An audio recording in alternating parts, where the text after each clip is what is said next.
Mod Rebellion, huh? Y'all are wild and out during that intro. Yo, what's up, everybody? That is How's it so going? funny. Oh, I need to change something. Kat, take it away. Okay. I have no idea what's going on, but okay. Look, the Rat Overlord has come to bring Rat Legend to everyone today. Yeah, of course. There we go. There's Kat. Welcome, Lori. Welcome, Mystical Fairy, Stereo, Rexy, Nibbles, Blade, Law, Wolfpack. Thank y'all very much for coming and hanging out with us today. Yeah, dude, it's good to see everybody. Kat, everything changes today. I don't think that's me being too dramatic. We have a little thing in our possession. We're going to install this a little bit later. If you know, you know. What is it? UHV Ultimate Capacitor, 9.2 Quintillion EU. We're going from 360 billion EU storage, which was pitiful, by the way, to 9.2 Quintillion. So that's totally happening today. That's going to change the way we basically do. We could basically just let power run like all the time. That's going to be awesome. Yeah, so no wireless yet. Like all yesterday. I don't like to set up wireless until you get the UEV version. The reason for that, by the way, is because the UHV only lets you download 10 billion EU per tick from the wireless network itself to that LSC. So there's unlimited upload to the cloud, but you can only download 10 billion EU per tick. So when you get this one, the UEV version, which we'll be able to make next tier, this is 1 trillion download, which is like 100 times better, right? So only 10 billion, but I mean, we're getting to that point where funny number go up, you know. Our wireless network still would not fill to quarter up. I mean, filling up here. I mean, wireless network's basically like infinite, right? But yeah, yo, what's up, Rexy? Totally didn't think of using UHV capacitor as just capacitor. Yeah. No, I mean, like, because then you could just have a nice big buffer, and then you could just run power, and that way you could do quick burst crafting, and then that way, Kat, we can start putting laser hatches on autocraft machines, and I'll feel way more comfortable doing that now because it's just going to be like burst crafting, right? It's gonna be nice. Yeah. Hopefully, nice. Yo, what's up, Lori? It was good to see everybody. He was doing all the praise, Rat. Yeah. So, I mean, if you, like, we had a little internet outage yesterday, so if you didn't rejoin the stream, we did get the 10 LNRs up. We got 4 billion EU per tick, plus the 1 billion from the Lightning Spire, so that's 5 billion. And I'm ready to go, Kat. I'm ready to make another 10. Do it. I've already got them crafted. I've already got everything set up. Thanks to Matter Manipulator. Makes this so much easier. Well, you know, you guys that were here yesterday were along for the ride of me pulling out my hair with Xenoxene. Oh no. Okay, yeah, here we go. So let's go top side real fast. This and right here, show them what I was working on. Yeah, right at the end of stream, this thing looks so cool. And I'm so glad we put it where we did. Yeah, so you guys know we were trying to figure out where to put this ecosphere. You just red wrench. No red wrenching. Yeah, no red wrench. This took me a little bit to like get set up. Because it wanted you to place a bucket of distilled water, and I could not get a bucket of distilled water, so I had to just use World Edit and like replace air. Wait, really? Oh, that's why the water's a different color. Oh. Yeah, it like specifically wanted distilled water, but I could not get a bucket of it. Why does it look like it's frozen in time? You know, probably because it's not on. You know how like you look at it like a hose, like kind of like, or you like a stream of water, and it almost looks like it's frozen in time sometimes? There's like some physics reason for that. That's exactly what this looks like right now. That is actually kind of funny. It didn't look like that before, did it? Would an IC2 cell have worked? I think so, yeah. Because I thought I tried clicking out like in the world with one of those cells before, and it didn't like get the liquid out, but I could just be misremembering. We're about to find out. Well, so you guys know I needed to get Yep, totally works. Fines for the detergent powder, right? Look at this. It was on for like 2 minutes, 3 minutes, and we jumped up to 45 million vines. Yeah, dude, this thing is freaking disgusting. Okay, let's show a demonstration because you were putting Barnarda seawood in for let me grab Barnarda. See, as you see, I've already got 2.4, and that was like 2 cycles. So check this out. Make an overgrown city. Yeah, dude, 163,000 per second. Chat, if you know how slow this is normally with the TGS, oh my goodness, dude. Such a godsend. Yo, Annie Pendragon, right. What a timely arrival, because you were just talking about this in Annie Discord. What's up? Specifically talking about using the Barnarda in this, and dude, 14 billion a day. Yeah, disgusting. Yeah. It jumps up like 1 million a tick, like every pass it goes through. It's insane. Yeah. So we will have no problems with this anymore. By the way, chat, the Barnarda seawood, I guess we can take a look at this real quick. The uses of it. First of all, you need some to make the petri dish we're trying to go for, or a step toward it. But what you really do is this right here, coke oven, right? Is it coke oven? Oh, dang it. I don't. Yeah. Here we go. Yeah, you put the Xenoxene in with a stack of Barnarda seawood, circa 24, and you get raw redox. So this is like, this plus Xenoxene is like basically how we do it. Then the raw redox you put through a distillation tower. You go through several other processes. You eventually get your redox polymer. Ecosphere is definitely multi of all time. I mean, we've had some crazy twist multis. This is probably definitely up there, top tier. Yeah, which is it's so like unsuspecting. Like you wouldn't think that this would be such a like crazy amazing multi. Like I was just like, oh, it's just like a glorified tree growth simulator. Like I didn't think it was going to be that big of a deal, but this is it's pretty epic. I mean, Rexy, what does anybody actually use pyrolyze oven for Barnarda seawood?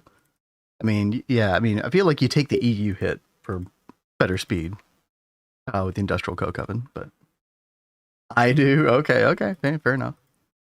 So I mean, we're probably good on that for a Wildcat. We've got 9 million now.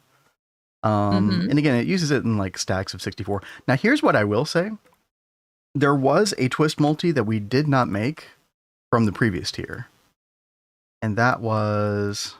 Was it the pyrolyze oven? Well, I think there were several, but large industrial coking factory. Yeah.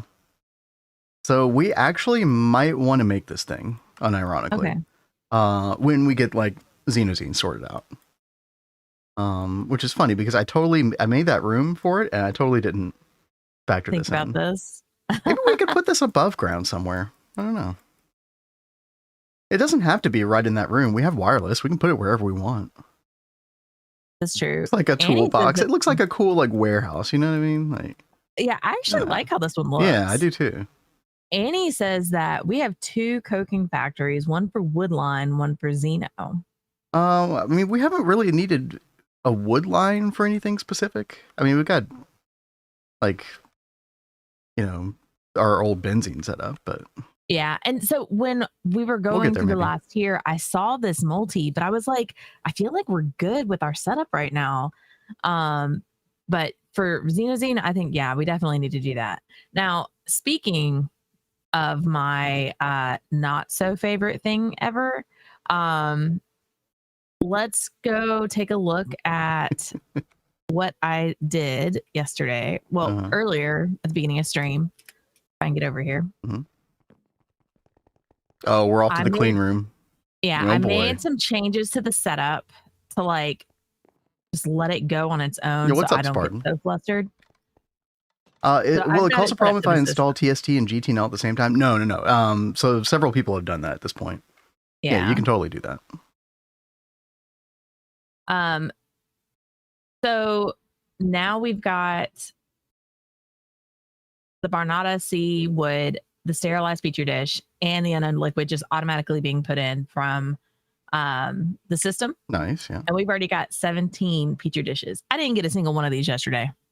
And I was sitting here babysitting. Here's the thing, Kat. You can make one of those petri dishes, and then you can make the Barnarda Visboratus fluid, or whatever and get more purples that way. So I probably will end up swapping to that. This I did probably 5 minutes before stream. Oh, okay. Well, I mean, yeah. And it's just kind of, and I've already gotten this many just letting it do its thing right you got, what, like 6 going? Yeah. So yeah, this will be a good setup for, I guess the next step, right? Which is probably going to be like getting the plasmid, I think is going to be one of the difficult parts, right? Or do you get maybe you work on the data orb, I guess, right? You have all the recipes pulled up. I'm going off of my memory. I don't quite remember. Yeah, all that garbage to the left, chat. Yeah. Yeah. We had our words about this whole process yesterday. We're not gonna poo-poo it anymore. We're just gonna power through. Yeah, it's like I said what needed to be said. Y'all know where I stand on that. But we've got to get this. We've got to get it done. So I am buckling down. I'm gonna get it finished, and then we are gonna move past this nonsense. Yeah, buckled down, buckled up, ready to go. A bag of fun. Yep. Yo, what's up, Alf? How's it going? You got it, Sobrit. Been about 300k gold dust so far. My farm's been running for weeks. Wait, which farm is that? Oh, are you talking about like glowstone or something like that? Glowstone farm is so good. Oh, it's so good. Look at our old glowstone farm. I think it's still working over here. I don't know. I don't think we're relying on this anymore. I don't think that we are either, but we had it like all automated to where it like we'd get the glowstone and then we get redstone and then we'd process some redstone to get the ruby dust. Yep. And I think didn't it give some silicon as well? Yeah, raw silicon, which is, I mean, not that hard to get by the time you get to envy, but the mercury is actually really nice. So the mercury you can use for the nickel chemical bath that gives you the platinum metallic powder dust. So yeah, that part's really good. This really came in handy, actually. Yeah. But Kat, I think at some point we need to go through our old base and turn off things like this probably, because I don't know how much it's all adding up to TPS, but I don't know. Like, yeah. I know it's going to be a problem in the future, probably. We could turn them off, but I don't want to destroy them. No, we don't need to destroy them. Just turn them off. Like, basically, like, remove, like, I think that, like, the conveyor belts, like, if you have a bunch of them going at the same time, maybe that is a problem. I don't know. I don't have the best, like, grip on the intensity with which, things cause lag, but. I wonder how this is doing for our lag. Probably not great. This is probably way worse, come to think of it. Yeah, I think at this point in the game, it's time to get rid of this. Yeah, it's gone. Get it out of here. There we go. You had a good run, buddy. You did good. Oh god, they're still. Oh no. Yeah, you got to get rid of the. Oh god. Okay. Yep. They still grow. Incredible.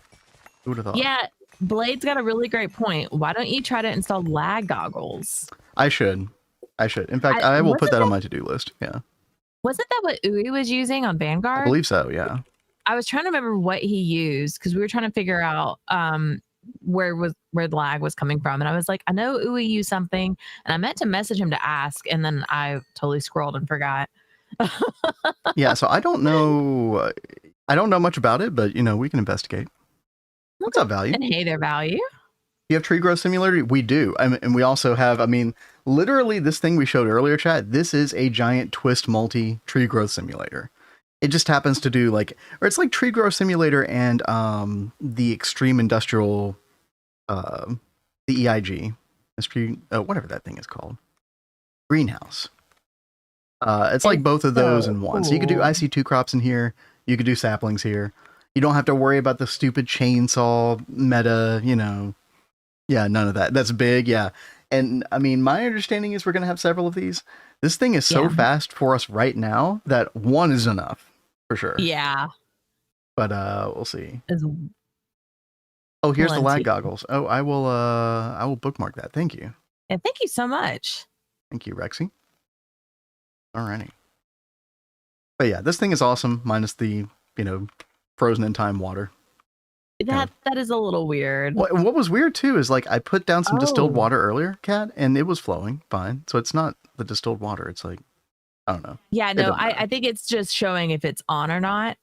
I will say, if you build this, make sure you realize that you need humus and not just dirt, because of course I was looking at NEI and it shows dirt instead of humus. Yeah, humus. It shows dirt. So I made all the dirt, and it kept like not wanting to, build the thing, because it was like, well, you don't have a block. And I was like, but I have all the blocks. What's going on? So thankfully, took a little diagnosing. We got it. Yeah, thankfully Vin realized it was the humus. Tier 2 ecosphere is not implemented yet. Wait, do you mean this, Manny? Does this not work? By the way, this thing is insanely expensive. The tier 2 doesn't work? And the reason for that, by the way, Chad, is the aseptic greenhouse casing. This stuff, living biochip. This is expensive as hell, dude. Look at all that UU matter. Look at that hypogen. Oh. What do you mean that you can't make it without cheating? That's very unfortunate, because it looks, I think it's really nice looking. I prefer the blue to the orange. Yeah, where we were planning on doing this originally, chat, was like over here. And so I think that color would have looked better over here. But dude, I actually love the look from a distance, because I think the multi-block looks better the further away you are from it. Yeah. And so looking at it across the river over here, or like looking at a couple of them over here, is going to be really, really cool. Yeah. It is really cool to see in the distance, but it totally would have completely ruined the viewpoint of the Magic District. We have fire. Fire? Where's fire? I think that's when I was trying to get a brutish skeleton off stream, which, by the way, that does bring up something I would need to show up in a second. Okay. What did you need? Hypogen, living chip? Yeah. So you need where is that? Tier 2, the aseptic greenhouse casing, the living biochip, which of course requires the living bio wafer, which requires phonetically prepared wafer, and the hypogen dust, both. And of course, hypogen, the earliest we could possibly get that is early UEV with the Mark IV fusion, but I mean, this is just prohibitively expensive, dude. I mean, I don't know. Actually, would it be that? Yeah, it would be a lot. It would be a lot. Yeah. You can't make without cheating, though. That's interesting. And Mr. Nibbles, don't tempt me. I would totally put a bunch of infinity plates on this. More off-stream power explosions? No, Alf, no. Okay, listen. I got it out of my system January 1st. Okay, we're good now. Yep. No explosion since. We're doing great. Right, Kat? You wouldn't tell them about the other time. No, okay, good. Well, good. I think you just told. So. No. No, I'm memeing, chat. There was no other explosion. We all know there was another one. Okay, dude. Well, you don't have evidence of that. You have no basis for that, okay? I told him. I told you should take a picture, but God, okay. I missed an explosion. No, you did not. Okay, no. Fusion, Hypogen, Doom. I know, Insuo. Yeah, I know. We probably actually will do a little bit of that. How much? I don't know. But we will probably fast track to the Compact Fusion Mark IV. We did the same thing with the 3. Like, we didn't even set up Fusion Mark III. We just went straight for the Compact Fusion. So we probably will do the same with this. I forget how awful the recipe is. I wonder if there's still problems with certain recipes inside the Mark IV Compact. There were things like Duranium that would power fail, no matter how much power you gave this thing. It was really weird. So I'm actually very curious to see if that changed or not. The JN first explosion. Yeah. Flip y'all some technology later in game if you have very nice magic projection or progression. 256 octuple compressed solars in a Mark II mega array. Wow. A few hundred billion. Okay, hold on. We're going to copy paste this for later. Okay, sounds good. I love having fellow Twist players who are ahead of us in progression. That can give us all the juicy deets, you know. That's so awesome. Good. Thank you for sharing that, Eddie. Yeah, because we are caught up with magic progression completely, I think. I don't think we're missing anything. I think we have done everything. Unless something went under the radar for me. Octuple compressed solar. So, what's the deal with these? These right here? Oh, there's like a bunch of... Oh, I've actually never looked at these before. They're like based on elements. What? Weird. Oh, Okay. I feel like we had to make these on Neo Tokyo for some reason. I don't know why you would do the different like elements. But then there's this. So, I mean, you need very robust arcane infusion, obviously, right? A ton of Essentia, it looks like. And so you put 256 in a Mega Array, okay. And Pain, same power in Thunderstorm, okay. Are these just a twist thing? I mean, it says electromagnetic tools. I think this is in the base game. Okay, it's just you can't stack them up in a array, processing array. They totally look like something that I made on Neo Tokyo, but I could just be misremembering. They're not part of a quest, so I don't know. But yeah, we'll definitely take a look at that. Thank you. Because yeah, right now we're making 9 billion EU per tick, which is pretty respectable. And I mean, actually, no. Sorry. We're making 5 billion. We're going to be making 9 billion in a little bit. Chat, I did something, I did a thing. Okay. What'd you do? This is what I worked on off stream last night because I couldn't stop gregging. So for anybody who's familiar with Mark III, Naquata fuel, you got two different recipes. You got the Tiberium dust version, and then you got the chromatic dust version that gives double the amount for the same amount of time and power. Or no, actually it's more power. But yeah, basically double the output. But the thing that's prohibitively expensive about this is like, until you get a DTPF to make molten chromatic glass, this recipe is really, really bad, right? Well, normally. Unless you have a TwistSpace laser engraver. In which case we're making 7.41 per second. Or sorry, 8.4 per second. That laser engraver is disgustingly amazing. So we made one I made a whole twist multi over here just for chromatic glass. And so we're making the glass dust via, there's that Brutus skeleton earlier. So we're getting a bunch of flint from that. We're getting cobblestone from a Boldinator. We're taking that cobblestone, making gravel, then sand, then quartz sand. And then we're grinding that up into quartz sand. We're grinding that up into flint dust. And then we're mixing both to get the glass dust. And then the glass dust goes in here. Quantum anomaly. So yeah. We have access to that recipe instead. And that recipe is baller because we're making 160 liters per second now. It's really, really nice. So I think actually this will support 40 LNRs. Large Naquata reactors, chat. So we currently have 10 up. So if we make that stuff all the time, yeah, we can easily support 4 times this amount, which is going to be like 16 billion EU per tick theoretically. Which will be, oh gosh, how many? I think that's like going to be more than 8,000 amps of UHV, which is fantastic for that portion of the game. So we're going to get into that. I already made some LNRs. I'm definitely going to put those together today. There is one other thing I do have to take care of, by the way. Yeah, we got like a little cleanup to do as far as the NAC fuel goes. We have a situation right here where we're starting to like not have nearly as much heavy Naquata fuel. So what we need to be doing is we need to be taking this Naquata asphalt and we need to be oil cracking this and then distilling this as well. So unfortunately, it requires the molten atomic separation catalyst. Not a lot though, so I think it'll be okay. But you can do light, moderately, severe. And I think the lightly is what gives the most heavy Naquata fuel, which is what we want. So I think this is what we're going to go for. And by the way, if you're wondering, like, why aren't you doing NAC 4 fuel at this point in the game? Very true. Very true. I think that we can do that. We just have to sort out the molten praseodymium.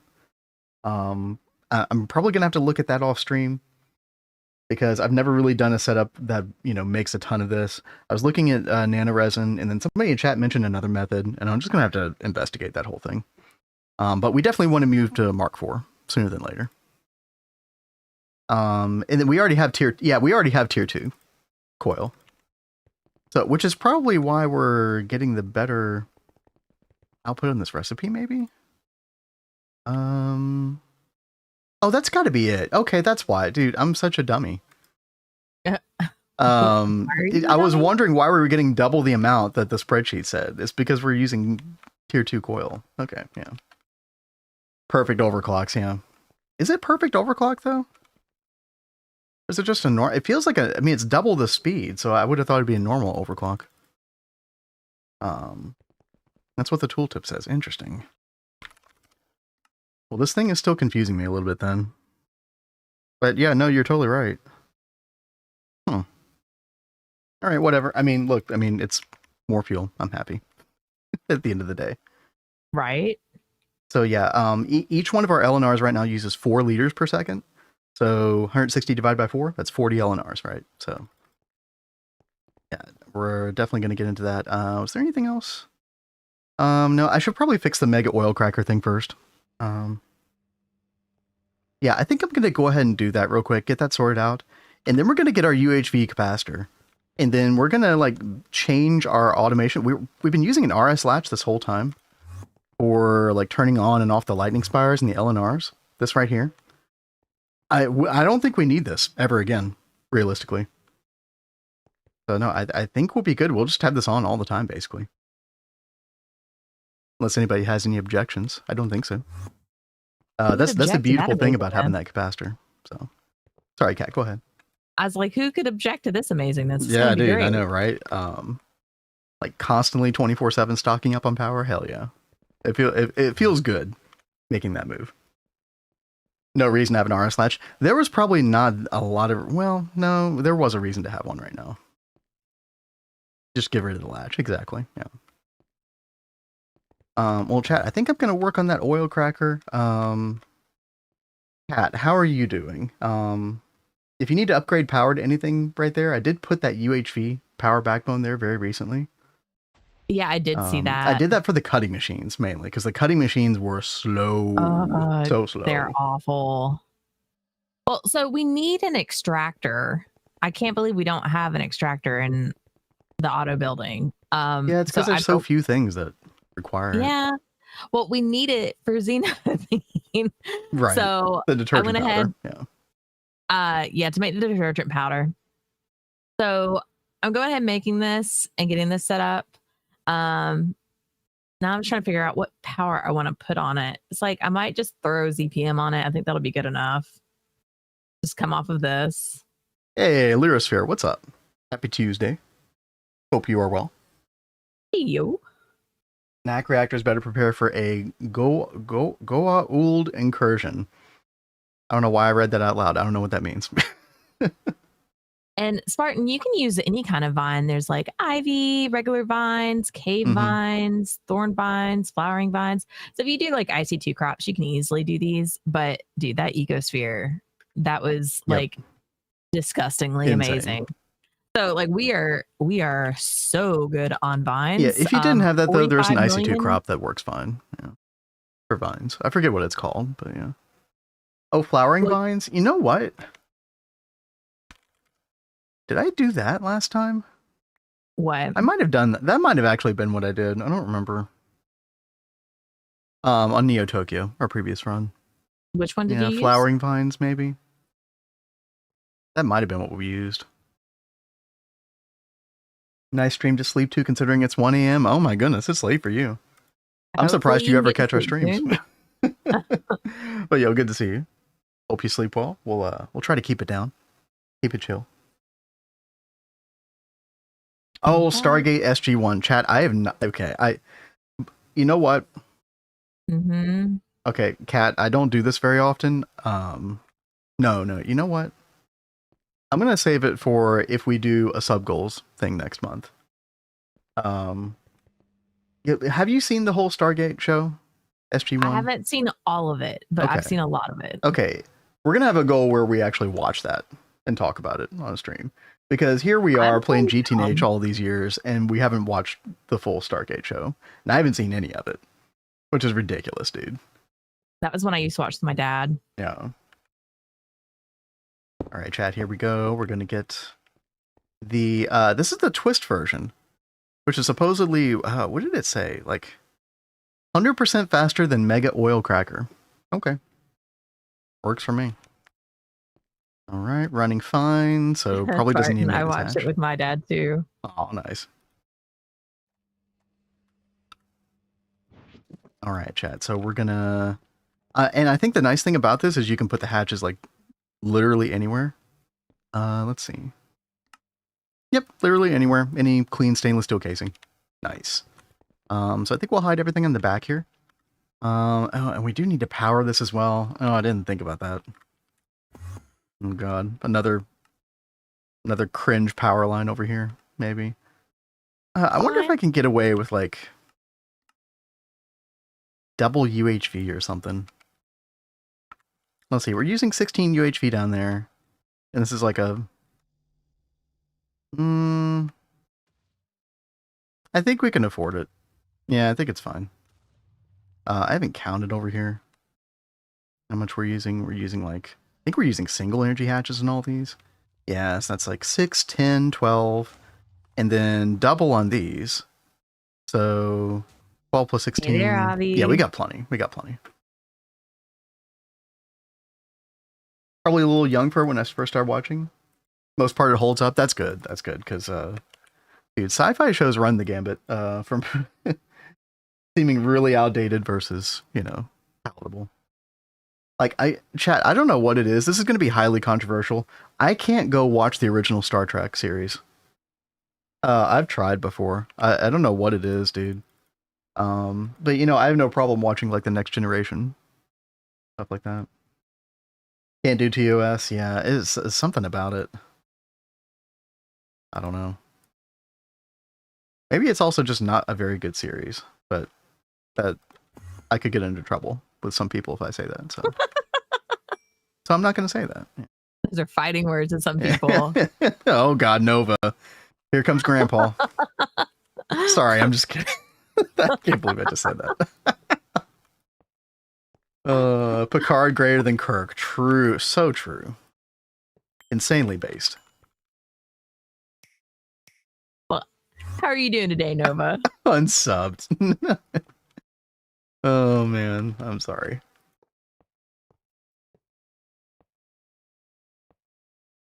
All right, chat. Let's get this hooked up real quick, and then need to do just a little bit of programming, not too much. We got detergent powder all set up.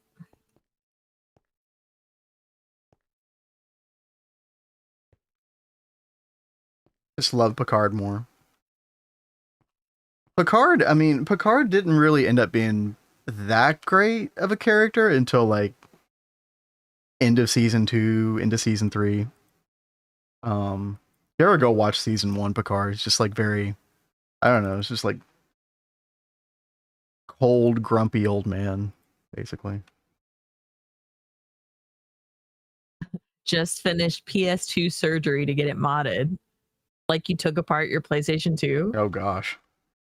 I wonder if our PS2 still works. I was thinking about that the other day because I would love to run some old PS1 games.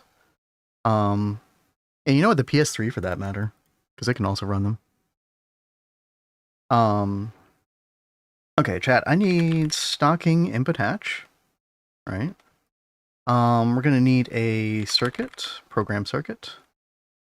That's gonna be circuit 1, I believe. The lightly cracked Naquata asphalt, yeah. Let's see.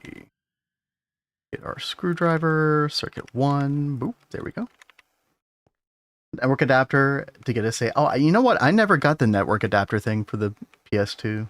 Didn't you have to put like some kind of attachment on the back or something? I haven't looked at that thing in so long. I could be misremembering. Soft mod memory card you can use to play backups from the hard drive. Oh, dude. Oh, that sounds awesome. Yeah, because I mean, the disk drive is like one of the more cantankerous parts of the PS2, right?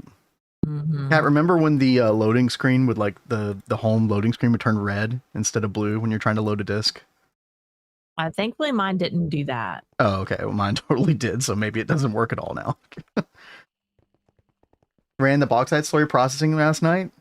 6.6K slag waiting for me when I get home. Wait, it has to be. You have to have wait. What do you mean 6.6? You have to have way more than that, right? Well, regardless, sounds like you got that up and running. That's awesome. Oh God. Oh right, Final Fantasy 11. That's why. Yeah, okay. I understand your commitment now. And Nova's a big fan. Okay, let me get wireless connector. Feeling very slow today. Dude. The seaweed broth is acting up again. What's acting up? The seaweed broth. What did you do? We were having a problem with the level. Okay, go look at the level emitter situation. That thing's off again. No. It's not that one. You're looking at the wrong logic setup. It's this one. See that one on the left? Yeah. That right there is like not reading the nutrient agar correctly. So if you go and look at the system, it should be like we should have over 500,000 easily. Oh, we don't. Oh, okay. No, it's working correctly then. Okay. No, that's good. Okay. So we're not making any more nutrient agar for some reason. You're going to have to you're basically going to have to work your way backwards to figure out what's wrong with that. So nutrient agar is being made in the MCR.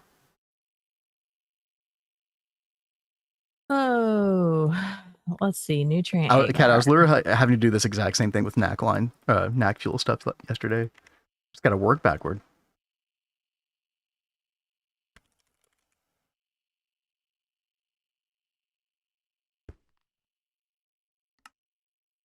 Hello from New Orleans. Yo, what you doing in New Orleans? Nice.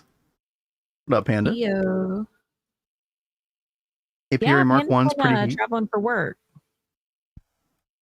Yeah, I mean, so is there a particular? Yeah, no agar. Yeah. Well, yeah, we don't have agar, so I'm like, well, we should probably, Kat, we should probably set one of those up now.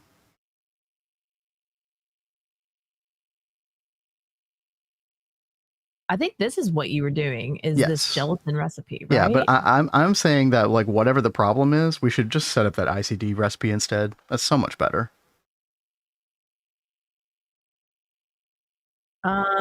Yeah, but we don't have room for an ICD in here, do we? You could probably like eliminate a couple of quads from the situation. Like, you know, in the back part of the room or something. We can also technically extend this room further north if we need to. Yeah. Because we haven't built anything above it yet.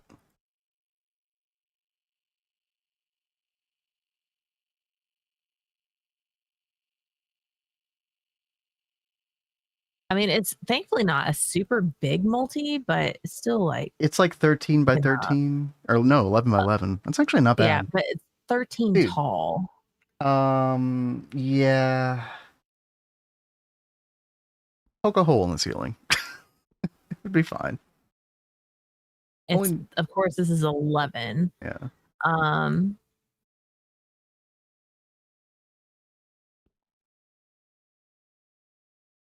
But yeah, that ICD recipe is gonna be way more robust. Pushing 30. Hey, what are we talking? Y'all are talking about your age now? By the way, what's UNC? We were talking about UNC before. All I can think of is University of North Carolina. Someone call you Unk? One in the floor, one in the ceiling. Yeah, exactly.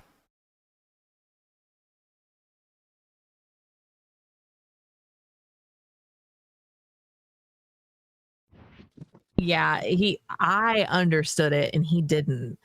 What is that? They dissed you, called you Unk. Uncle. Unk? Unk? It's like... Sounds like something a monkey would say. Unk, unk. I feel like, and I could be wrong, but I've been taking it as kind of like making fun of a boomer almost. Like, you know how we'd say, okay, boomer. I feel like I hear people say that with Unk now instead. Listen, chat, I've been trying to keep up, but yeah, that one flew under the radar. Unk is for people that hate on 6-7. Well, no, we don't hate on it. Cat does. Most, like, I thought like everyone hated on 6-7. Punk is for people younger than boomers, but it's still pretty much the same thing, right? I mean, listen, the term boomer has also been like very liberally used these days. Like anybody under 25 is a boom, or over 25 is a boomer, basically. Depending on who you ask. Oh, we have no. Oh, that's bad. What is it? We have no atomic separation catalyst. That's very bad.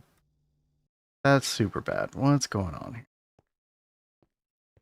here? Okay, got no. See, I'm working backwards just like you, Kat. Yep. Let's hope I don't have any explosions. I'm gonna try and push this ceiling up. I'm gonna just do one level at a time.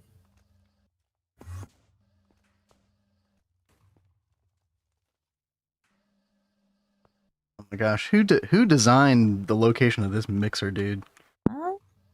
This is so cringe. Wait. Oh, I think I have a channel issue. Oh no. We totally have a channel issue.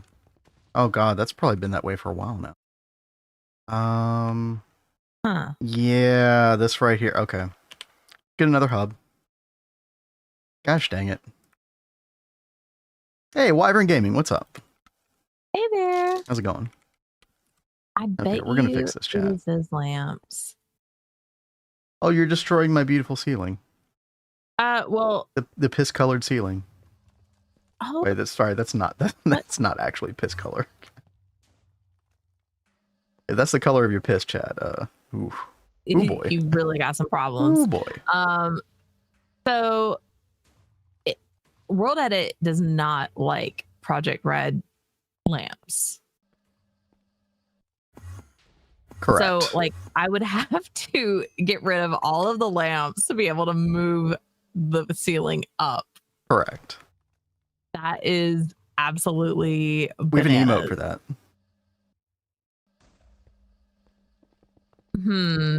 It's bananas. Yeah, exactly. Oh, no, not clown face. It's the new bananas emote. Cat made that this weekend. I hate that the original one I made that has like rainbow bananas written on it. You couldn't see the text on the emoji, Yeah. use it in chat. So I made a sticker on Discord, but maybe we should make it as a redeem so we can actually have the cool like rainbow bananas on it. We could do a redeem. That could be fun. I still have to work on that chicken redeem. There are a couple redeem ideas that we've got. We definitely need the chicken redeem because there's way too many times that you get like scared, well, I was going to say a word, but very scared where it's very relevant. and then you with the audio going "Baka, baka." Yeah, I'm totally going to make a chicken noise. Hell yeah. I'm not going to do it on stream. I'm going to save it for when we actually release it and then you guys can laugh your butts off. Yeah, oh yeah, she's holding back. Okay. I think this should be good, chat. Very much annoying me. Let's see if this is going to work. No valid recipe found. Interesting. We got circuit. Oh, input separation. Wait, did it? Oh, I put the wrong thing. Oh. Someone mentioned redeems. There we go. Don't worry. Yes. Okay. Actually, I'm gonna put. No, wait. We do need input separation off. Right. Okay. All right. So we got that. And then we need to put that through this distillation tower once again. But there's going to be a couple of like extra output hatches that we're going to need. And I'm hoping that 2 of these recipes at one time are going to work properly. I guess we'll find out. Output hatch. UV. Let's see. Yeah, I need a couple more of these. Give me 10 more. Because we got some new outputs from this. Definitely getting more heavy and light in a quad fuel. Nice. Plutonium-239, molten thorium, molten uranium. I think these are the three. Oh, and molten thulium. That's a lot of extra stuff. Plus an output bus. All right. Get it? Just put that right there. No. Dude. Do you see this? Yeah, we'll just do a replace Gravel air thing. What's up, PVZ Miner? Happy Tuesday. Hey there. Hope you are well. Cat is, well, we ran into a problem with our like seaweed broth at the moment for bacterial vat stuff, so Cat's taking a detour trying to fix that. We're going to get a better recipe online as well from TwistSpace, so it would be pretty good. Dude, why is this not working?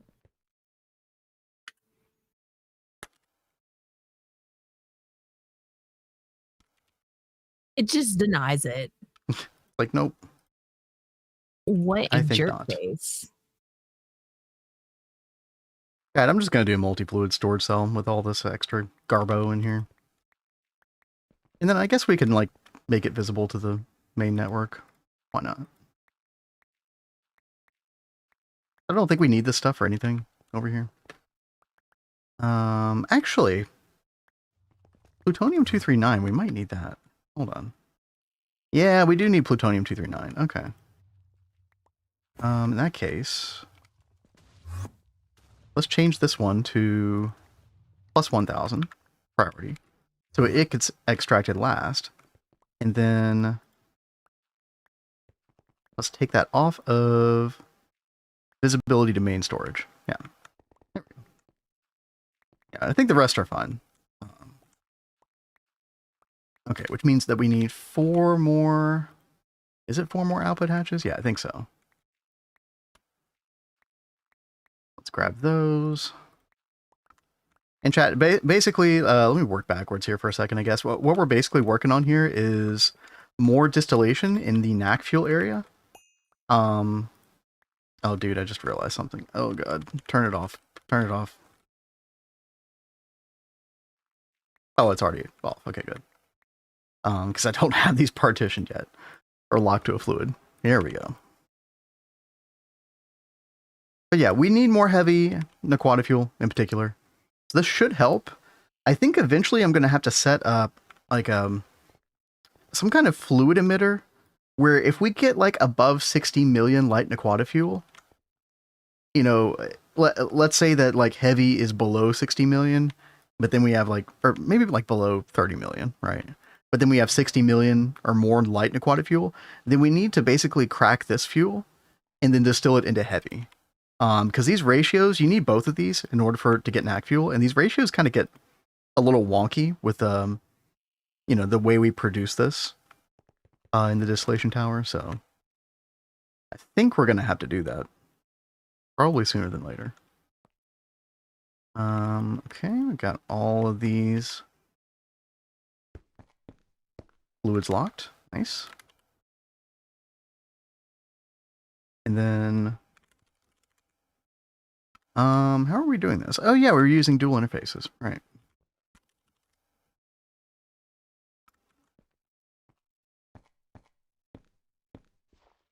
That'll do.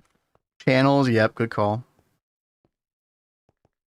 I think those were fine. I've been trying to like balance them between a bunch of different hubs all at one time. Yeah, it looks like we're good.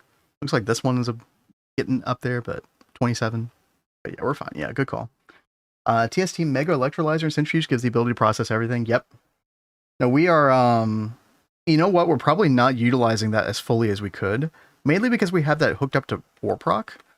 So we're only using the electrolyzer, or no, sorry, the centrifuge for that, Annie. We're only using that for Warproc at the moment, but once we get the TST or War Processing Factory, we'll probably move that over to just like pure passive stuff. Like non-Orproc related.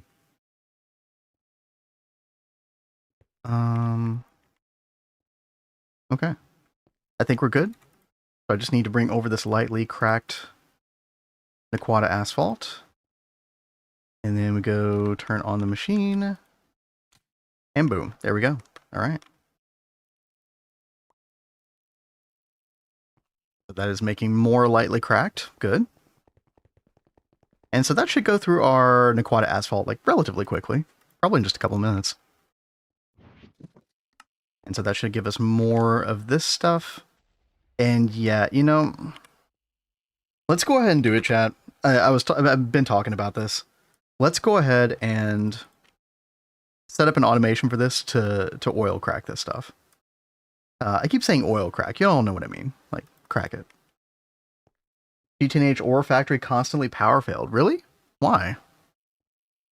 Why is it power failing? That's weird. KST ore fab plus star core miner.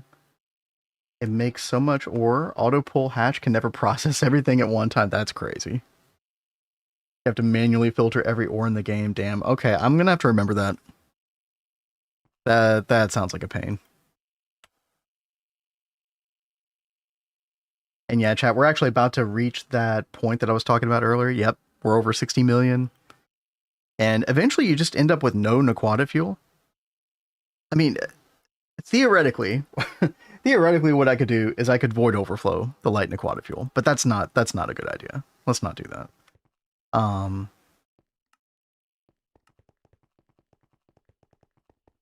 Actually, I'm trying to think how I would automate it without having to set up another oil cracker, though. Oh, I might actually have to think about that for a little bit.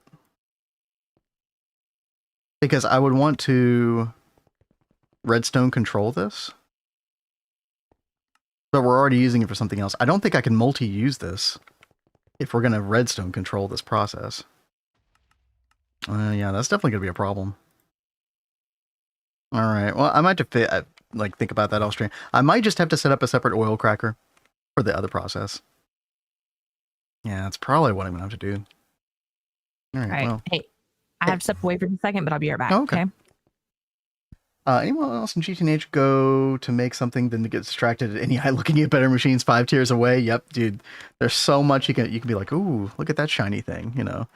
We've even done that with Twist a lot of times.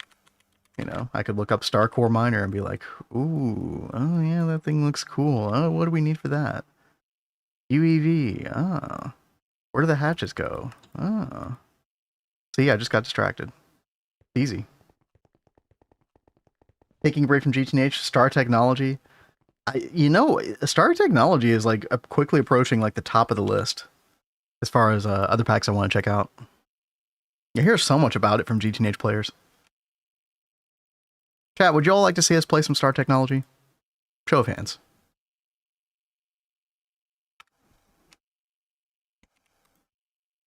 Sure. Hand waved. Sure. All right. I guess. What do you mean, I guess?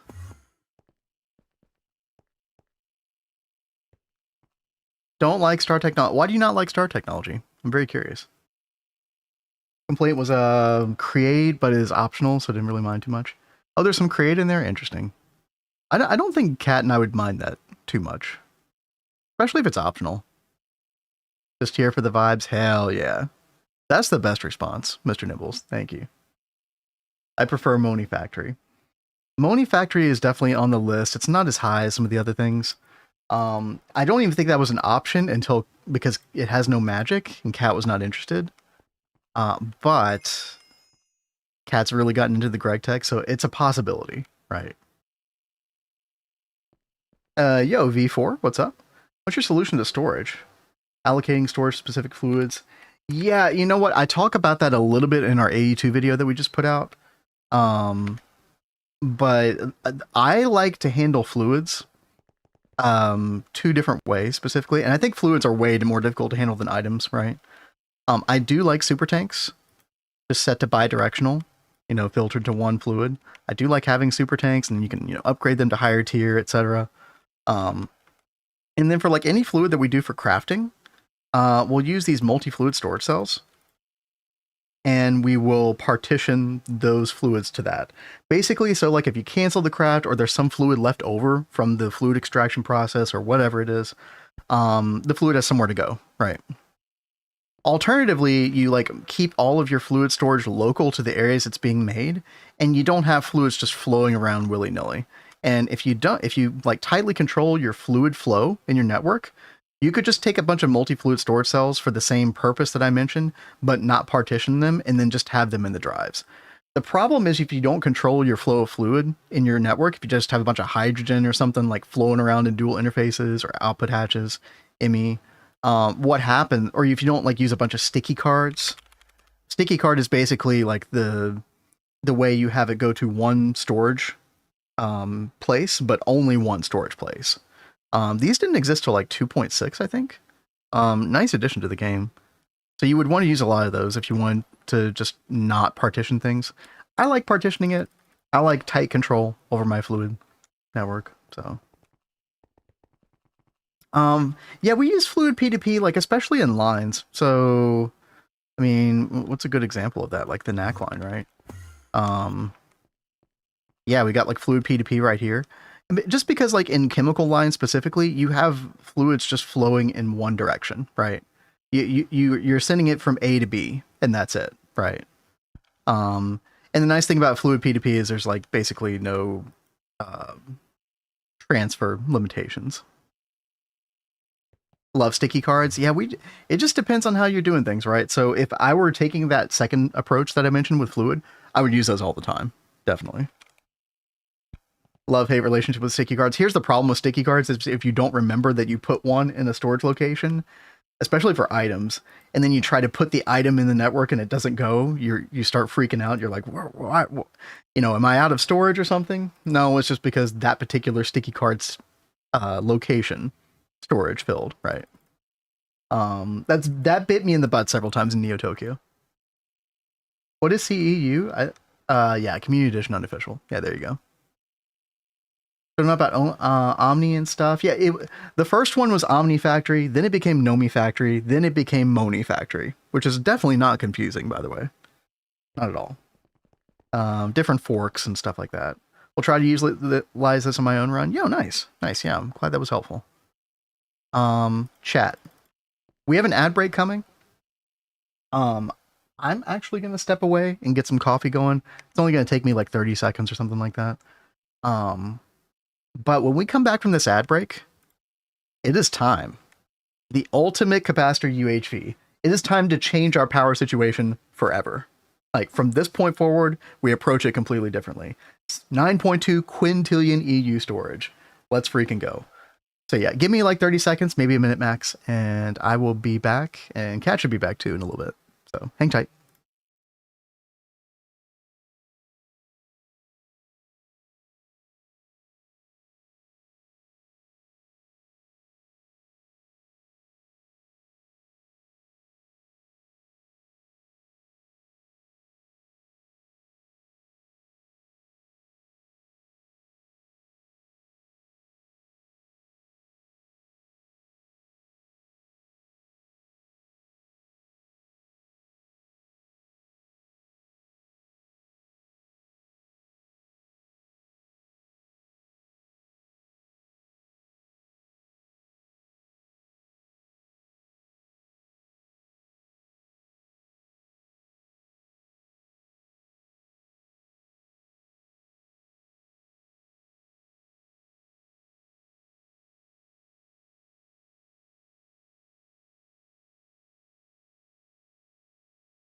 Oh, all right. Good stretch. All right, I am back. I think Kat's gonna be back in just a minute. Yeah, we'll wait until those ads finish before I put this up. Let's see. Still got like another minute and a half or so. Speaking of sticky cards, had an ore dictionary card to my ore proc with raw. Set to grab raw ores, right? Okay. Raw mutton also. Dude, raw mutton has the raw tag. Are you kidding me, dude? What the heck? That is pretty funny. Because yeah, I mean, with those raw ores, like, what other tag could you use? I mean, I guess you just have to go raw ore, right? You can't just stop at raw. That's so funny. I wonder if anything else has raw. Not chicken. They put raw at the end of that one. Yeah, I feel like that's an oversight. I feel like they should actually change that ore dictionary. Although, I mean, I guess that might screw somebody up. I don't know. People that build on even numbers. Dude. Speaking of even numbers, right here. This is the one place where I decided to make an even numbered crossroad for some reason. Oh, with the scaffolding. And so these entryways are 4 on this side and 4 on this side. And once you do that one time, dude, it changes everything. I can't center up my travel anchor. Like it's completely screwed. Fix it? No, hell no. No, you're just gonna have to live with it, Orange. It's okay. It's okay. No, we got way too much going on here. Oh, by the way, Chad, I did do a little bit of power upgrading. We upgraded to UHV 64 amp on all those Swilekfers, which are EBFs, basically. Oh, you brought my coffee. Thank you. You're welcome. Thank you very much. Mixing tea. Okay. And then I'll be back. See you in a sec. Banned in my channel. Wait, what? What got banned in your channel? Rubonk. Nothing wrong with even numbers. Everyone is just used to odd numbers. No. No. I don't want to start this argument. There's everything wrong with even numbers. I have totally drunk the Kool-Aid on the even number versus odd number thing. Okay, even numbers are disgusting. r/whoosh. I mean, it wouldn't be the first time. It wouldn't be the first time. Chad, are we done with ads? Are we back from the ad break? I think we are. Okay, good. So, you're just coming back from the ad break. I was talking about how we're going to put this thing in right now. Hopefully, this is our main LSC. This is what takes all the power from our base. We have 4 billion EU per tick coming from the LNRs, the large Naquata reactors on this purple. And then both of these black over here is all, I think we have 16 lightning spires. Yeah. Which is like another billion EU per tick. Yeah. So this is our current situation right now. 1.1 billion from the LS lightning spires and 4.18 billion from the LNRs, which is about to double in a second, by the way, Chad. We're going to install 10 more LNRs, and I can actually technically do 20 more after that. So, I mean, actually, yeah, we're looking at like, yeah, 8,500 UHV amps when all is said and done. Not bad. There's no middle when you build with even. Exactly. All right, here we go, chat. I mean, the big question is, you know, can I make this change without... Actually, no, you know what? I think I can finagle the matter manipulator for this. And I'm back. Yeah. Hey, welcome back. Wait, that's not right. There we go. Okay, now which capacitor is that in there? I think it's these IV. Let's see. Let's put that down to shift middle click. And then we're going to replace it with this one. Okay, that's not it. Apparently. Are they... Hold on. Are those EV capacitors? No way. Oh, they might be. That's crazy. Okay, hold on. Do I have any EV capacitors? I don't think I do. Hey there, LaPlace. Thank you so much for that follow. Hey, what's up? Thank you. Shift middle click. What are those?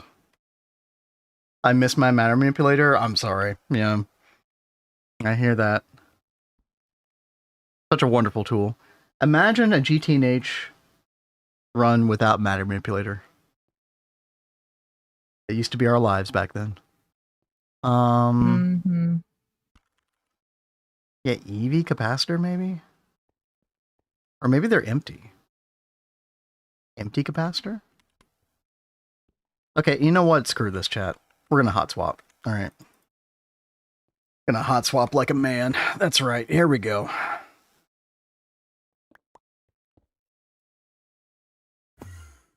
Boom, there we go.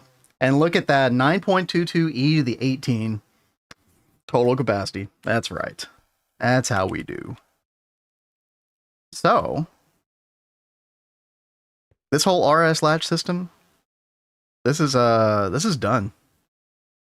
I was gonna keep it around for like, yeah, we can keep it around. Let's just put a redstone torch on this. Boom, there we go. It means lightning spires will be on 24/7. Elinars should be on 24/7. What's up, Kat? I was like, that'll be so good. Dude, yeah. Well, except for the fact that there's going to be like lightning outside in perpetuity. I mean, yeah, but it's fine. Is it fine? Actually, I don't even see it. Are they on? Oh, there it is. There it goes. It's pretty cool, right? Yeah, we'll leave it on. That's fun. Ring of Loki, Lost Art. I mean, there's got to be some niche situations where Ring of Loki is still good. I don't know what that would be, Annie, but I mean, you're basically right though. Basically, no reason to use it anymore. 1600 gas turbine casings, casual, very casual, yeah. Matter manipulator, quantum uplink. Yep, we got ours as well. It is a big quality of life. I mean, it's basically, the way I like to think of it is it's kind of like an infinity card upgrade, except for your terminal. You know, except for your wireless terminal, it's for your matter manipulator instead. Now, I have a question actually, chat, because I've never used this functionality of the matter manipulator before. Supposedly, if you're like copying a build and then pasting it, if you don't have all the blocks, it's supposed to like auto-craft them for you somehow.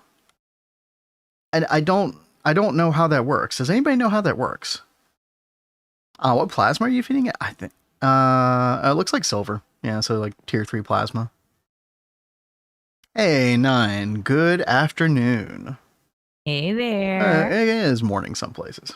Yo, what's up? You need to click planning and matter manipulator. Planning. I don't know where that is. Yeah, I've never messed with that functionality before. Copy paste planning. Oh.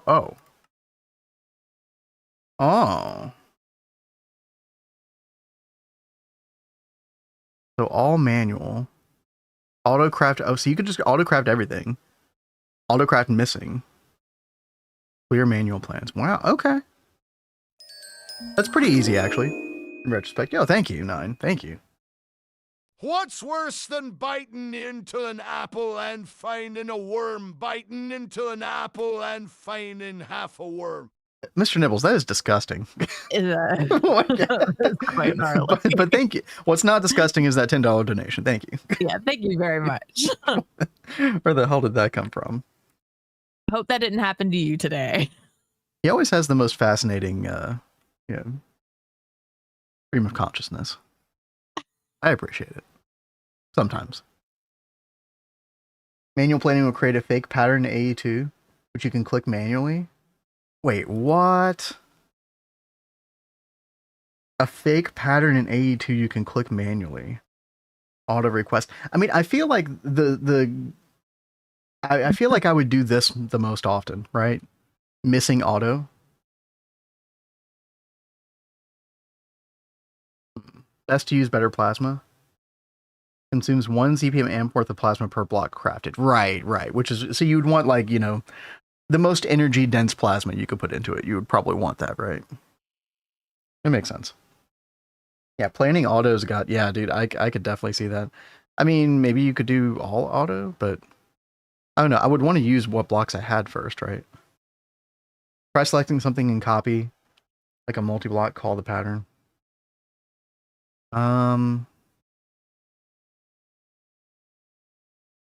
Wait, I'm still confused about the pattern thing. Like,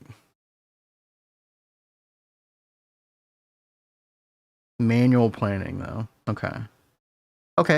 Let's try this. Plan all manual, right? Okay.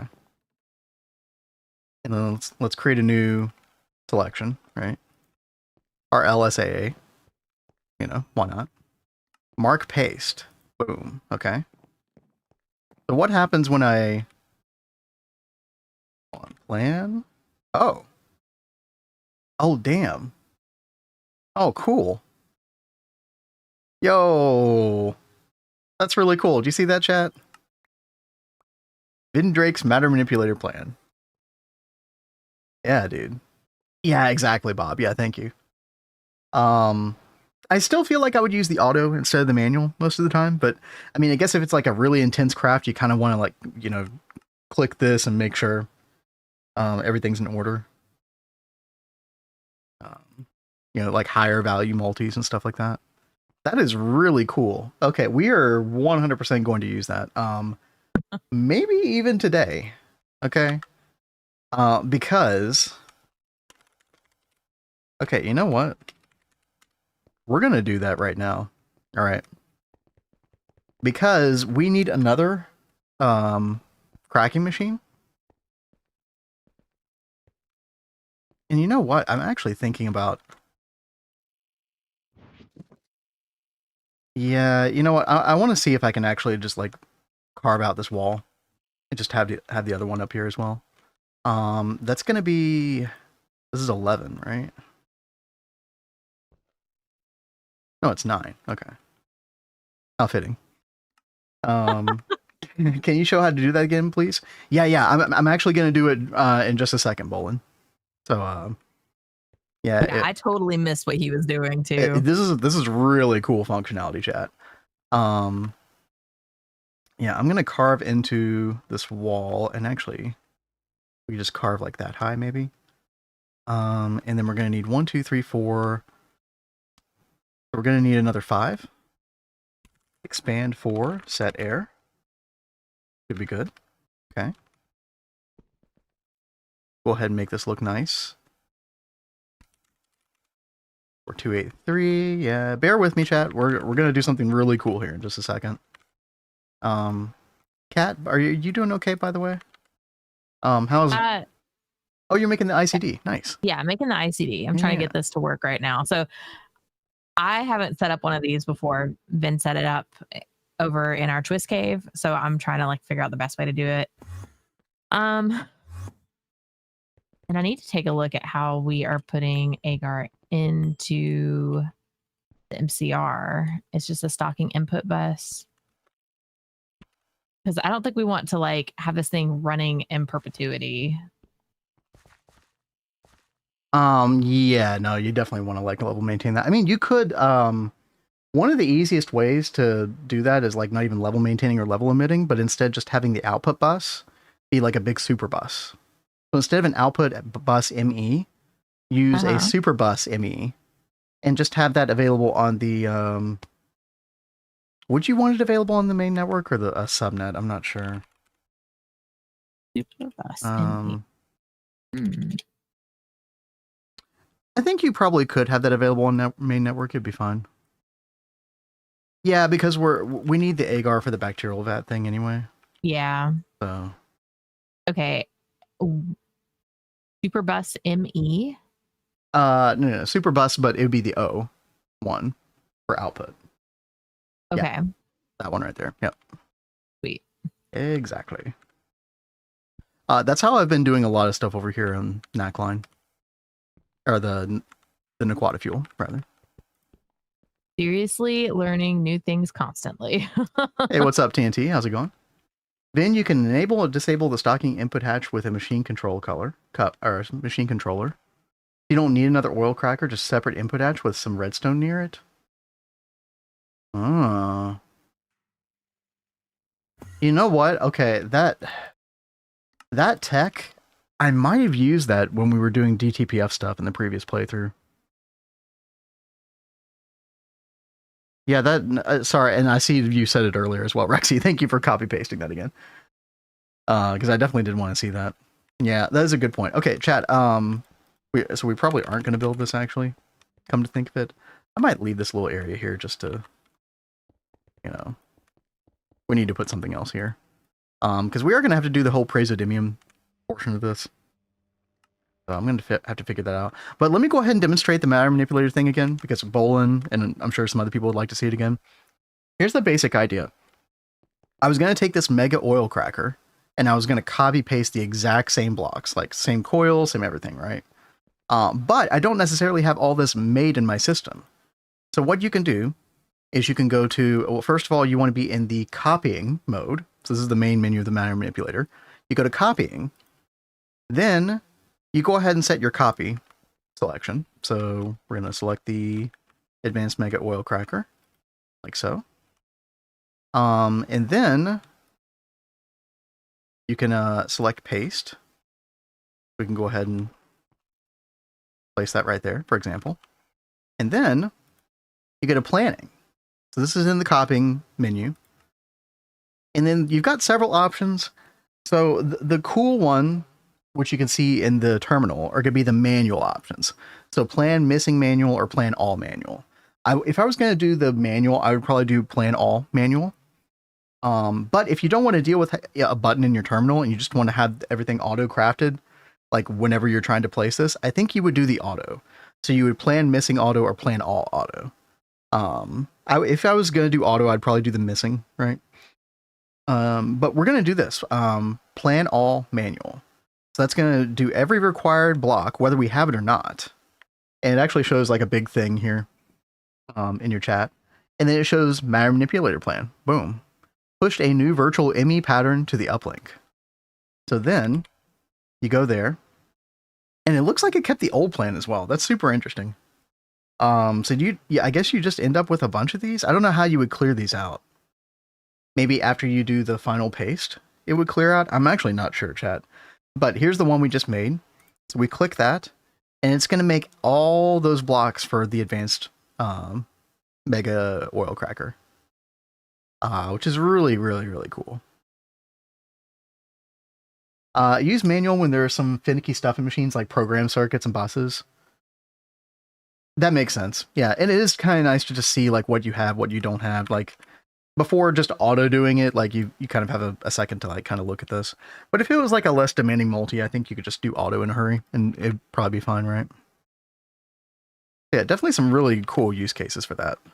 I am a fan. Thank you for leading me in the right direction, Nine.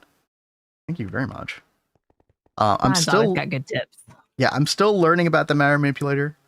We've been using the cable functionality, exchanging, copying, a whole lot. I'm still a little. This edit transform page still gets me every now and then. I finally understand the axis portion. I didn't know that these lines here for the axis actually change their orientation based on where you're facing. So if I look another direction and then edit transform, yeah, so it actually, like, these are actually directionally accurate. So the x-axis visually is that red line in the real world here as well. The real world in the video game, obviously. Planning menu, there's a clear plans button. Yeah. Exactly, yeah. Very, very cool stuff. But let's do what Rexy was talking about, right? So that's going to involve a second stocking input hatch. And we're going to pop that right there. And then we could do a frame box, I guess. You know what? No, we don't even need to do that. We're just going to do machine controller cover. I'm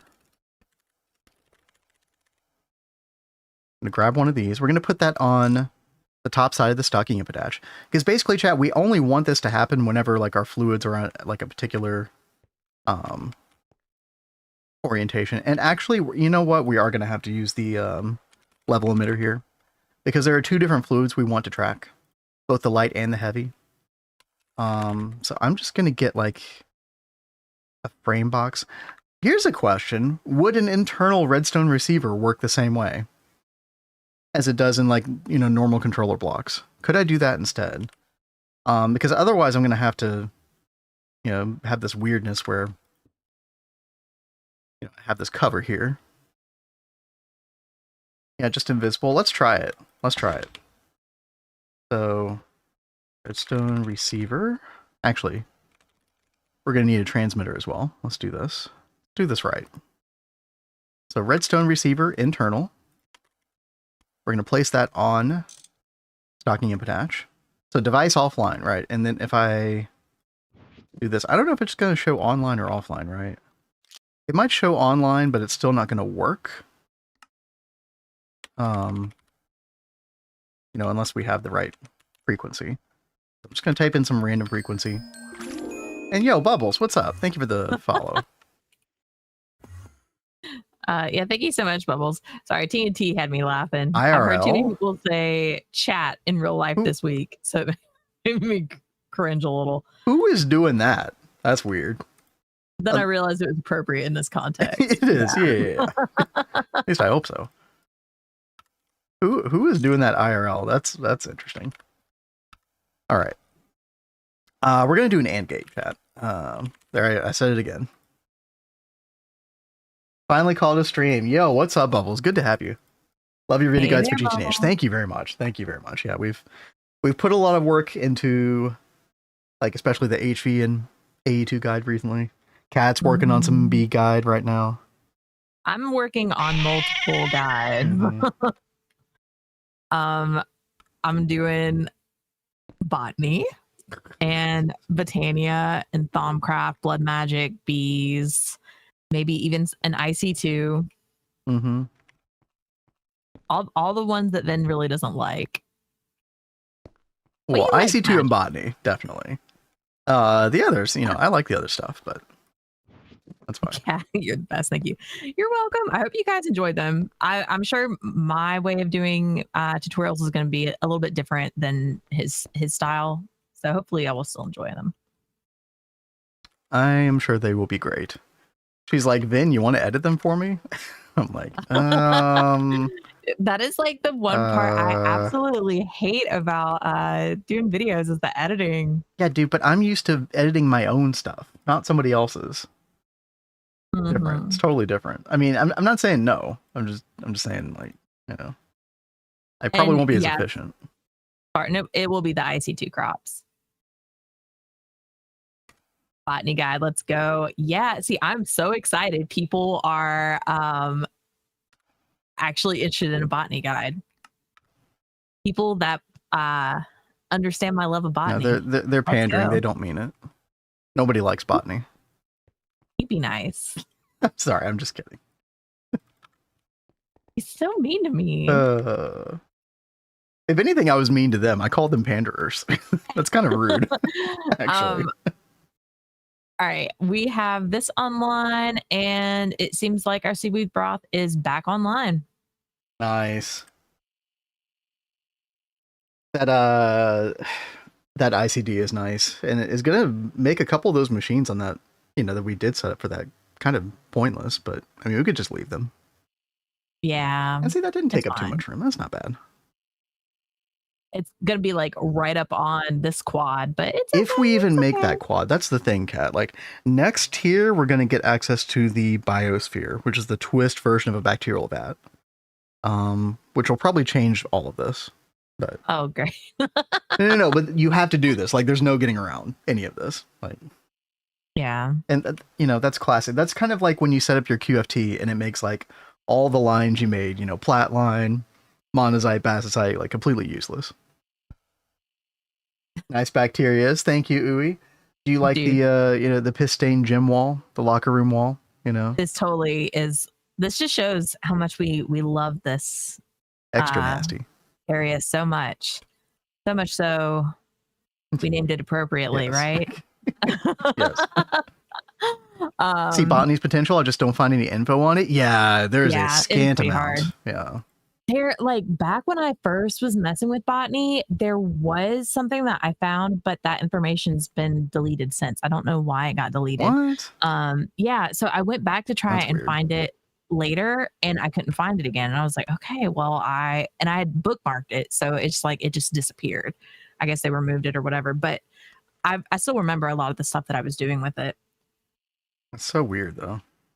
But I absolutely love it. And if you're a builder who doesn't like using World Edit and stuff, like, you really should learn botany so you get access to more building blocks and stuff. Oh, there we go, chat. We're making some lightly cracked Naquata fuel. All right. Lightly cracked light Naquata fuel. Important distinction. And I need to, kind of like how Rexy said before, I definitely need to make sure that we I have enough channels here. Let me go double check.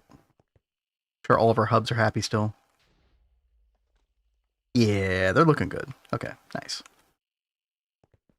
I'll wait on your guide.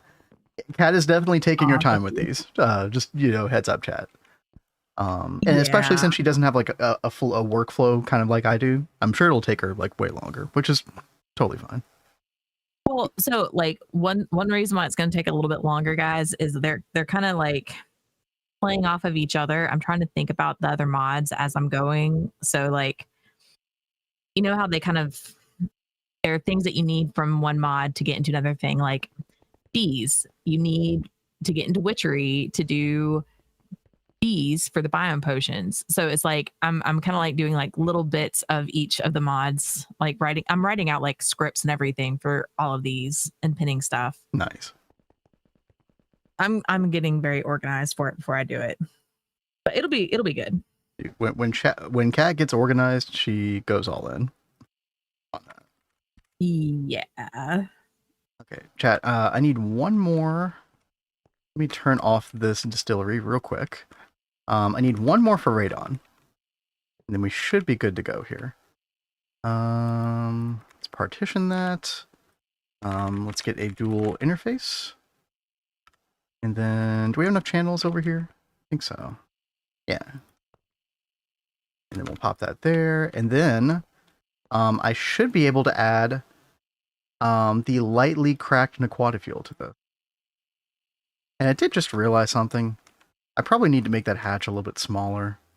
I think a million was definitely overkill. Well, nah, you know what? It doesn't matter. It doesn't matter. That's fine. So let's add lightly cracked Naquata. And the reason we're doing this, by the way, if anybody's just joining, these ratios with the light and heavy get really wonky to the point where you have too much light and not enough heavy. And you need both in like a 1-to-2 ratio. So 1 heavy for every 2 light.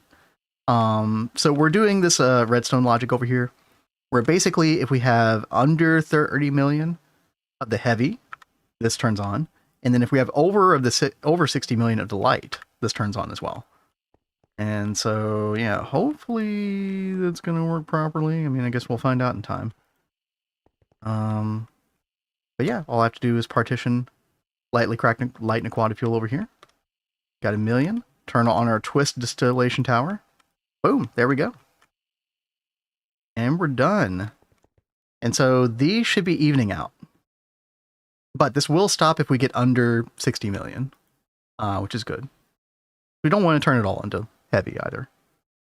Oh god, HJM's got a copy pasta.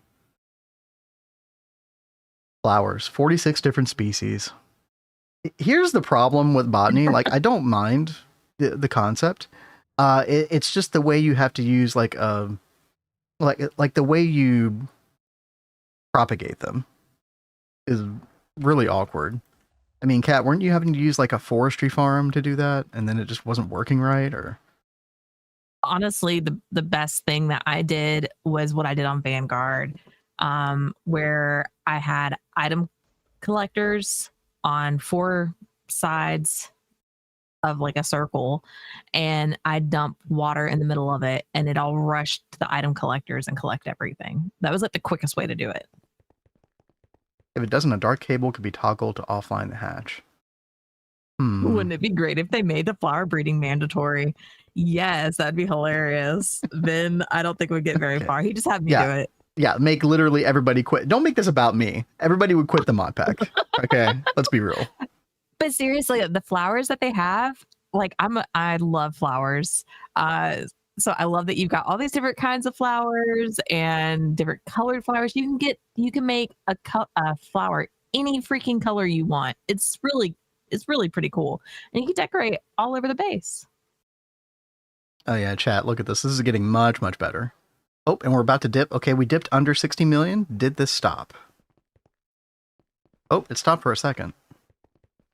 Then it kicked back on. It's probably balancing things out for a bit, but theoretically, this should stop. Rexy, I'm so with you. Flower line does sound kind of awesome. Let's do it. I wouldn't mind saying that as long as I'm not involved. Oh, it says disabled. Oh, okay. I didn't even notice that. Okay, so online but disabled. Okay, perfect. Dude, I'm going to use this so much for DTPF when we get to that. I say me. I mean, Kat, I definitely want you to understand what's going on with the DTPFs. I don't want to leave you out. Oh, yeah. Dude, we already have... Look at... Oh, my God, dude. Look at all this stuff we have already, chat. This drive's going to fill up. 45 million uranium-238. 4.6 million thulium-24... 24 million molten thorium. 24 million plutonium-239. That's crazy. Botania uses TPS as a recipe ingredient. A little bit, yeah. Speaking of which, by the way, I probably should turn this stuff off eventually because we've just been doing endoflames. Like, this was a very bare bones setup, chat, but I mean, leave it passive long enough and like our liquid mana, which is only a TwistSpace thing, by the way. You can't store this normally in your system. 188 million. That's not bad. We'll probably have to use the biosphere at some point for mana. But cool thing is we should have access to this now. Everlasting Guilty Pool. I think we can make everything here. Like, we just needed Infinity, which we've had for a while now. So we'll get around to making that eventually. Stop cheating. Listen, no, nobody cheats like Kat, okay? She's the real Red Ranger. I didn't cheat today. First run through GTNH, I forced myself to get Mana Steel. Dude, the tools that you can get for it. Chad, look at this. I'm still using a Mana Steel wrench. I mean, because when you get like the Vajra, if you want to break blocks, you just use the Vajra, right? But you know, why not?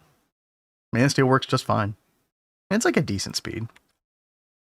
Same with the snips, by the way. Yeah. Not something to do early MV. I get it, especially if you don't like magic. That's kind of just a painful detour. Red wrench today? You never know. You never know. Were you able to automate the Petal Apothecary? Wait. Oh, you know what? I don't think we did. I just didn't see like I didn't really have a big reason to do that. For my needs, at least. He doesn't get like too super into. What do you mean? Although I think. What do you mean? Wait, what do you mean I don't get into magic? Look, dude, I did all of this. Well, okay, no. Hey, I did all this. To say, I did all this better on this playthrough. You see all this? I'm triggered one. right now. All right, no, listen. I did all this. I did all this. That Magic Matrix, Disney Castle, that was me. You see all this, chat? All these altars here, that was me. You see the Bloody Hell Tier 6? Me. Yeah. Okay. No, I don't want to hear it. I've told you multiple times that I'm actually really proud of all the things that you did on this playthrough because you really didn't get into this stuff in the past. I'm pretty proud too. Thank you. You did a good job, baby. I'm wilding out for a second. Yep. Dude, I was Magic Man, okay? I am Magic Man on this server. I will hear nothing to the contrary. Zero magic. Yeah. Yeah. Bees, chat. We didn't even talk about bees. IC2. Okay. Well, the IC2 crops are a little okay. That one's a fair point. We didn't do much in that arena. Oh, did you see someone else has named their crop bot Vendrick? How many people is that? 3, 4 now? I think we're at like 5. And when I do IC2 crops in the test world, I'm going to name it Vendrick as well and encourage others to do the same. People are making AI versions of me and they're forcing me to do manual IC2 crop labor. Disgusting. Do you need a Snickers? No, I'm good. I'm good. What are you really? What was I doing? I got distracted. He went on a triggered rant. Me 6. Oh my god, dude. Do we need an emote for that at this point? Maybe. Let's see. Chat, let's go check out our power. The lightning spires are on this whole time. I guess we could hook up this other stuff. You know, it doesn't really produce that much. But we could hook this up to the main LSC as well. All the stuff in here. I mean, the only real thing that's producing power are the dragon eggs, realistically. Like, we haven't had benzene going for quite a while. But yeah, there is that. All the lightning spires are on. We got 4 in here. We got... Yep, those are on as well. We got another 12 in here. Oh, I did fill the rest of them out. Oh, okay. Okay, no, we have 20 lightning spires total. Okay. And then top it all off. We got our 8 billion power in here. Is it 8 billion? No, I forget now. No, I think it's 4 billion. But yeah, these are all on constantly. Let's go check the value of our... like how much Naquata fuel we have. Got 10 million. That has only gone up today, not down. That's awesome. Where's the nuke? No nukes. No nukes this time. I definitely want to check those out eventually. I've been saying that. There will come a time. But yeah, no, I'm feeling pretty good about all that. It's probably just time to go ahead and make 10 more LNRs, right? Which we already have crafted. I just need to set them up. By the way, chat, this is looking great now. This is looking much more balanced, the light and heavy fuel. Very happy about this. Now here's the problem. The thing that makes our light and heavy fuel is one of the big components is Naquadria. And our Naquadria is completely cooked. I noticed that this morning. We went down, I did level emit this so that it wouldn't turn our... What is this called? Naquadria sulfate dust. We don't want that going down below like 5 million, right? Because we need Naquadria to like craft things in the base. But Naquadria is really important to this. So whenever we go above 5 million, I am turning it to Naquadria dust. That is basically getting converted into the light and heavy fuel. And yeah, there it goes again. So I did, you know, somebody was talking about Naquine earlier. I think it was Bolin. I did upgrade this portion of the Naquine to UHV, and I am thinking about double hatching this as well. So we're making way more of this now than we were before.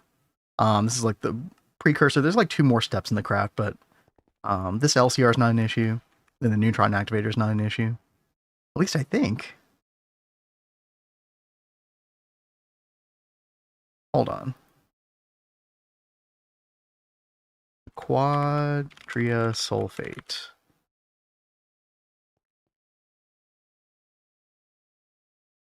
What was the precursor to this? Oh, the Naquadria rich solution, right. Which is being stored here. Is it possible that our neutron activator... No, I think we're going down. I don't know, though. At some point, the neutron activator is actually going to be a bottleneck. Make 1 TwistSpace centrifuge for Naquine. That is... It would take a lot of space, but that thought did cross my mind, PVZ. That might be worth it at a particular point. Because here's the thing, chat. Like, those who have been in, like, late game are going to have to remind me. At what point does Naquadria become easier? Because I don't think there's, like, a QFT recipe for it, is there?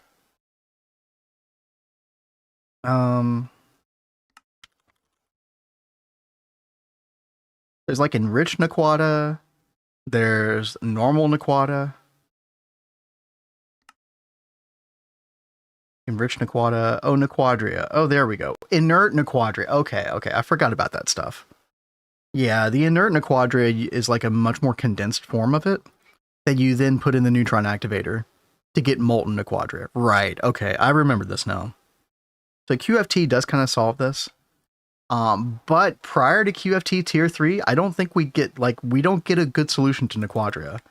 We just, yeah, exactly, HJM, yeah. Yeah, so until that point, I think we're stuck with the centrifuge, with the Naquadria oxide mixture dust. And, you know, we use a neutron activator no matter what, but yeah. There's a recipe for molten Naquadria inside. Wait, is there? That was the one thing I didn't think to check. So you get the inert dust, molten nequadria. Oh man. Okay. Dude. No way. Chat, does anybody see this? You don't even need the nequadria. So you get some nequadria just from like the nequada oxide mixture dust, which makes sense because these lines spill over into each other. But well, actually, yeah, that's the weird part of this, I guess, is that there's no ICD recipe involving the nequadria oxide mixture dust. Recipe for molten nequadria intensified chemicals. Yeah. There's a recipe for every nequadaline dust. I don't know. I mean, I'm not seeing that right now. If we look up... oh, wait. No, I think I clicked the wrong thing. I clicked the wrong thing, chat. There we go. There it is. And we need neutronium nanites, which is... actually something that we could do right now, I think. Chromatic lens, chromatic glass plate. Yeah, we could totally do this. Okay. Cat, I think, okay, yeah, it's so free. Okay, dude. Yeah, thank you, Bob. I appreciate that very much. Yeah, thank you for reorienting me there. I think, Cat, we need to do the ICD room, like this week, for sure. Okay. That could definitely be something that I work on. I know I've been talking it up a bunch. Nonstop, in fact. Because, yeah, especially once we get the Radox polymer lens, there's going to be a bunch of other ICD recipes. And, yeah. And by the way, chat, for anybody who, is not familiar with Twist, that is a TwistSpace thing. So those recipes, like I showed for molten nequada, it's kind of like mini QFT. QFT, you get, end of UHV-Age or something like that. These are it's like early QFT. And maybe in some cases this is better than QFT. I actually don't know. We'll have to compare recipes in the future. But yeah, this thing is disgusting. Batman says, "Cat, how are you today?" And something about sacrifice, but we don't have to read that part. I'm doing great. How are you doing, Batman? Are you doing great? You've been in bacterial hell today. Other than that, I'm doing fine.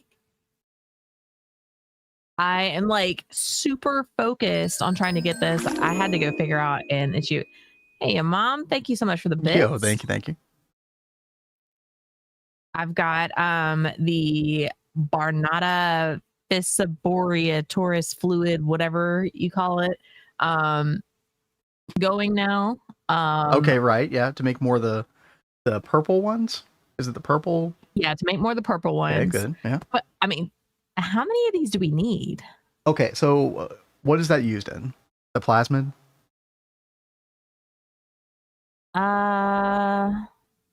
Yeah, and then that plasmid is one of the main ingredients. Yeah, what do you use that for? That plasmid. Right. Oh, that is the final to make the Xenoxene. Yeah. That is part of the 7.5% chance. So that's why you need a ton of those plasmids, which is why you need a ton of the purple petri dishes. Ew. Okay. The thing that you don't have yet that you need to acquire is probably the 2 data orbs, but those are non-consumed. So once you get those, you're probably pretty set for the most part. All right. Nacfuel Mark V needs a UHV 4096 amp dynamo hatch. Dude, I can't even think about Mark V right now. I'm trying to get Mark IV. By the way, Blade, question for Mark IV fuel, did they give you an easier praseodymium recipe?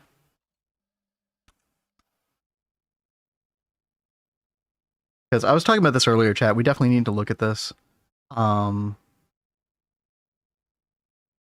Somebody said thorium something with thorium makes this easier. I'm gonna have to do a lot of NEI investigation to totally figure this out. No, we can't do the plasma really. Liquid thorium fuel. Okay. Look for the dust. Okay.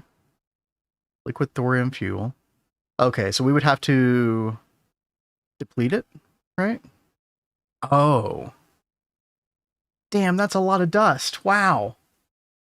That's 96 dust per 1,000 liters. What the heck, man? Okay. Okay. Let's 100% pin that. And then we could just use, we don't care about the power from this chat, so we could just use a neutron activator to turn it to depleted. And then this mixer recipe, so this is just helium plasma, thorium-based liquid fuel, which is high-density thorium, draconium dust. Yeah, I mean, it's going to be a bit of a pathway. We'll have to, like, do mercury through redstone centrifuging, I assume. And then high-density thorium. More electric implosion compressors. Oh, yeah. Oh, yeah. Wow, Blade. I have the GTNL Space Resources Collection module that I left on for a night and got like 90 billion praseodymium dust. He's bragging again in chat. Look at that. He's just trying to show the light to everyone. I know, right? Yeah. GTNL is the way to go. It is pretty nutty. I guess I would have to... I mean, maybe I should dedicate a chemical plant to just getting thorium-232. I don't know if there's a better way at this point. QFT is such a lifesaver when it comes to thorium-232, but until then, it's pretty annoying, right? I think boric acid is still the best way, right, chat? Thorium-232 line, yeah. Okay, so, chat, we're looking at something like this to get our praseodymium dust. Now, the reason we get the praseodymium dust is we just fluid extract it, or do I have to... Oh, I think we have to smelt it in the EBF first, which is kind of annoying, but that's fine. We might even do this praseodymium line like elsewhere in the base, because I'm running out of room in the NAC fuel area already. Yeah, we might do that. And then you fluid extract this. It's molten praseodymium, and of course the reason we want molten praseodymium is this recipe right here. An aquatabase fuel Mark IV. And this stuff is like isn't this roughly like 10 times more potent energy wise than Mark III fuel? I think that's the case. But yeah. Going to be a lot of work to get to that, but that's probably going to be our next step as far as power goes. Other than just increasing these LNRs, which I think we're going to do right now. So I did make a dummy recipe for LNRs, large Naquata reactors. This right here. And boom, there we go. We got 10. Ready to go. Pop all that stuff into the system. And then grab this auto taping machine. Patches, okay.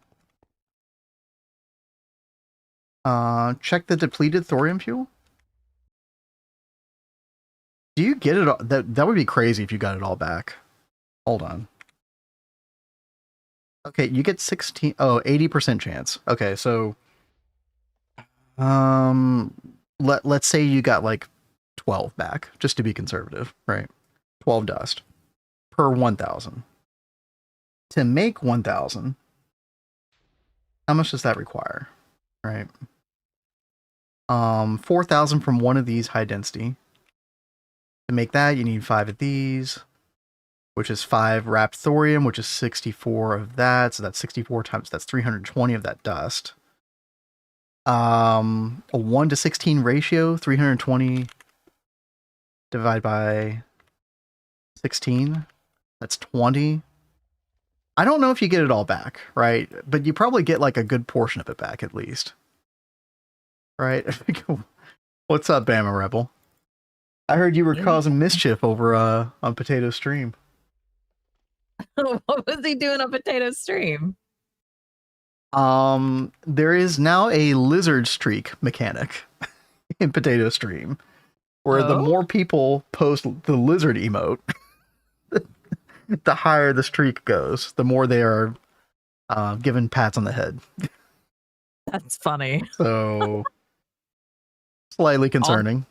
And the lizards are infesting our stream. Yeah, I mean, you know, I'd expect nothing less. Head pats? Yeah, right. Metaphorical head pats. I guess that's like what we have to deal with, you know, being associated with being the artist of the lizard. Well, it is so cute though. People are, oh god, not the lizard pyramid. Oh no. Yeah, that's also a mechanic. Yeah. That's so funny. Cat greater than lizards. Greater than so true. That is so true, Mr. Nibbles.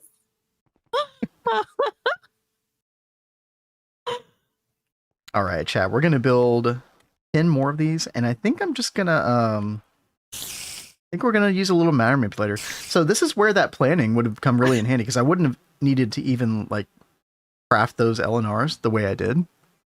We could just use the planning functionality in the future. But for the time being, oh, and that canceled all of the autocrafts. Okay, I was wondering about that earlier.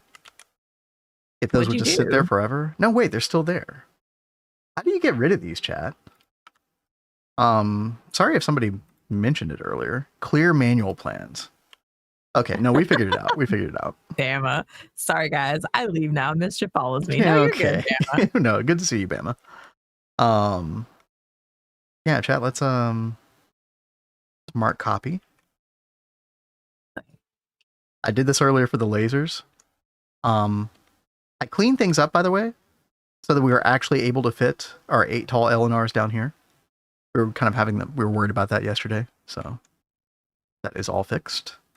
And mark paste. Boom, right there. Yeah. And that should paste all the configurations for the stocking hatch and everything. Should do all the laser. It should do everything theoretically. It'll probably do the wireless as well, right? I mean, let's go ahead and try this, chat. Plan missing auto, right? Oh, not creating pattern because all required items are present. Okay, that's cool. Okay. Okay. HJM, that is incredibly out of line. All right. What did HJM Rat do? greater than cat. Unacceptable. Hard deny. Oh, are we missing something? Wait. Oh, there we go. Nice, dude. And it's got all these frequencies set automatically. That's so good. All we have to do is set up the flight logistics. I guess I could have gone down one. Yeah, I should have gone down one. Oh well, that's fine. Let's see, how did I do this? Yeah, over here. So we'll queue these up. This is going to be 6 more channels. So queuing mode, boop, boop, and boop. Love this advanced setup kit. Go into binding mode and we'll choose this one here. That's the perfect use of that emote, Mr. Nibbles.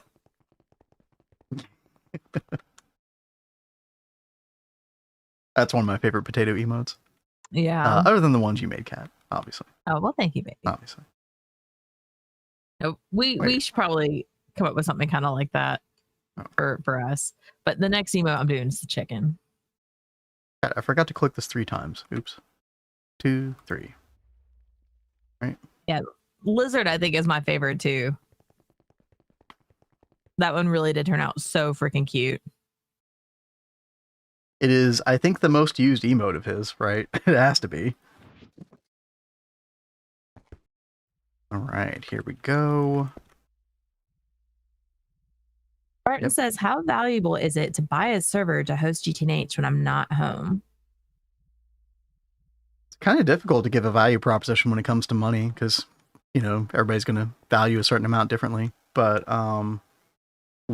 as far as like how valuable is it, like how good is it for GTNH, like compared to any other mod pack, this mod pack probably wins against all other mod packs for how insanely valuable that is, like useful that is. But I mean, we run ours on a home server. So if that is an option for you, I'd probably recommend it. I mean, you're probably, even with power costs, you're probably gonna be paying way less. And we're just running off of like a Ryzen 5600X. It's not anything crazy. It seems to do a pretty good job. I mean, I say that and our TPS is a little cooked right now, but I assume that is... I don't think that's processing power. I think that's something else.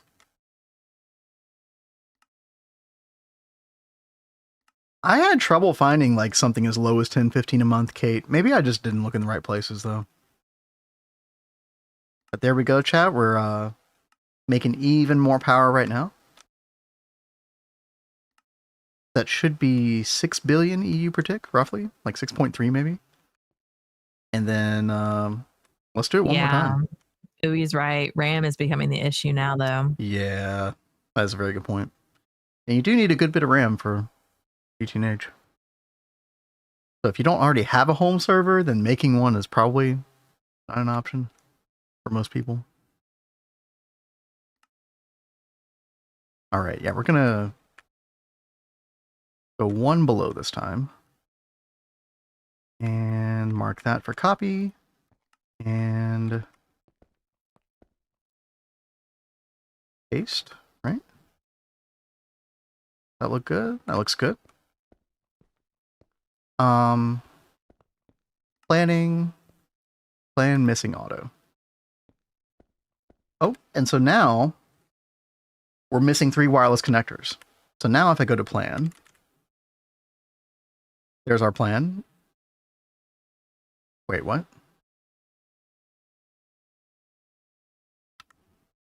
Oh, I guess it, oh, because it's auto, I guess that's why you can't go and do that, right?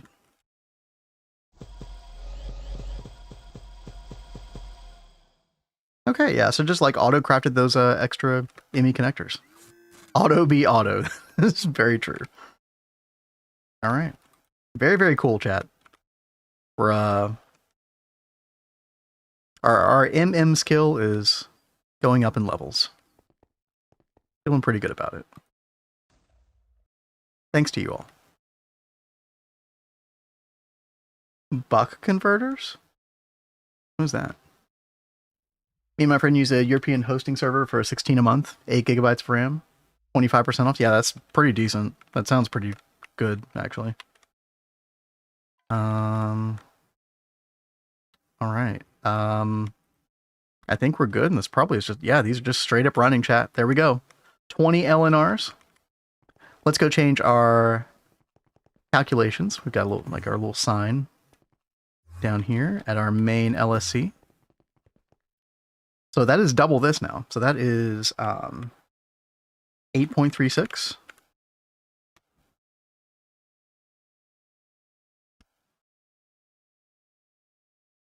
do a little quick maths real quick. That is 8.36 plus, oops, 8.36 plus 1.1 from the lightning spires, 9.46 billion. And then divided by whatever a UHV amp is. I always forget. 2 million and change. 2,097,000. So divided by 2 million. There we go. 4,511 UHV amps. You know what? I'll take it.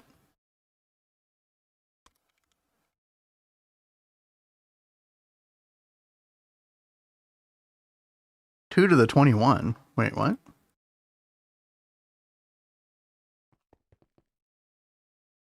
Chat, we have filled 0.0032% of our energy capacity, by the way, with everything always on. Now this shows 8.8. Well, okay, here's a good question, by the way. 8.36 billion EU per tick. What is the throughput of this currently? 8.5. Okay, so we barely have enough throughput with the current laser. So if we double this number of LNRs to 40 instead, we're gonna have to change these laser hatches. Probably the best one to do is just to upgrade it to UHV 16,000. We technically have access to this one right here, 65,536. But this is probably like what, 16 sensors to 16 electric pumps. I mean, it's doable. It is doable.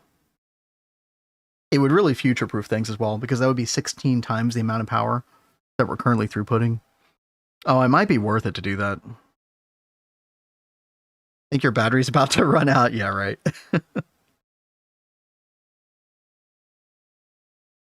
Only 1.7. Oh, you know, I forgot to look at that metric cascade. Yeah, 1.7 years.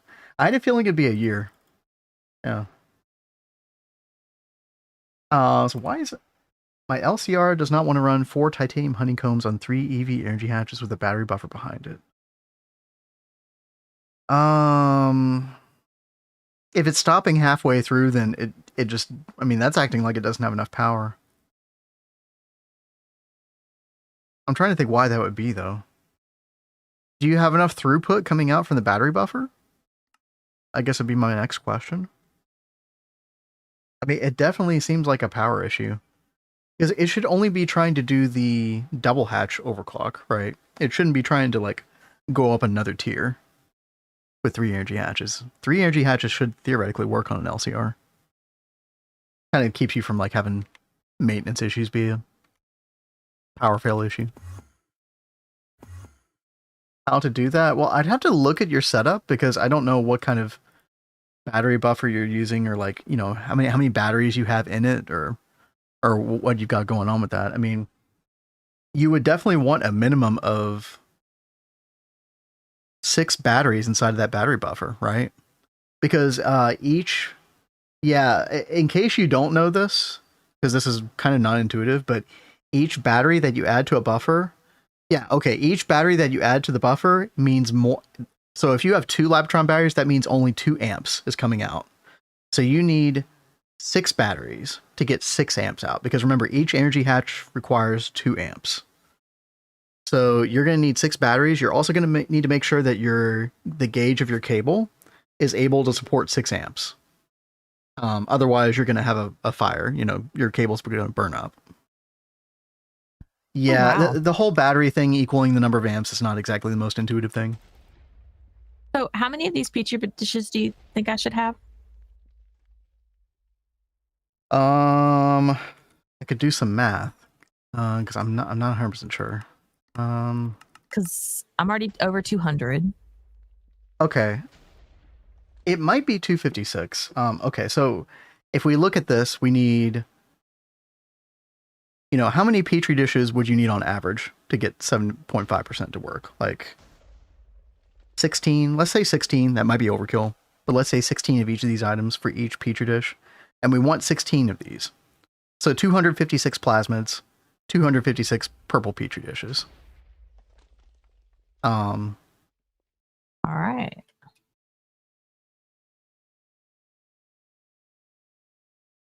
I'll go ahead and turn these off. Actually, wait, hold on. Wait, are we looking at the right recipe here, actually?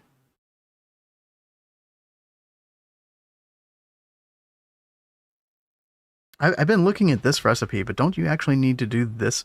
Isn't this the better recipe, chat, for this plasmid? With the non-consumable data orbs? I think this is the better recipe. This one is the one that I've got pinned. Okay, right. So what are you actually using the purple petri dishes for, then? Make the DNA for the data orbs. Oh. Wait. Oh, for the data orbs. Okay, right. Yeah. No, you probably have enough then. That's probably overkill. Okay. Right, because once you get one data orb, right, you're good to go. So okay. Once you get this one right here, and that's where those plasmids come in. Yeah, because it's a 7.5% chance. Honestly, you probably only needed 16 of these DNA sample flasks. Yeah. Oh well. Okay, sorry. Dude, Chad, this stuff is so confusing. Oh my god. Well, I mean, look how quickly I got these. Like once I had it automated with yeah. With the setup, I like shot up so fast. And you're basically, it's basically free, you know, at that point, right? So yeah. I set up these to have like 6 for each thing I was working on, so that worked out nice. We made way more than enough Xenoxene with 4 dishes. Really? But, I mean, okay, with the TST. Okay, right. But we don't have access to that yet, right? So we're trying to set ourselves up for success with the rest of UHV into UEV before we get the biosphere. I guess the question is, when do you get the biosphere exactly? You need living biochips, so you have to get into hypogen. A lot of hypogen, actually. That makes 16... Well, not a lot. No, not a lot of hypogen. I take that back. Like 4 dust. So we need compact Mark IV.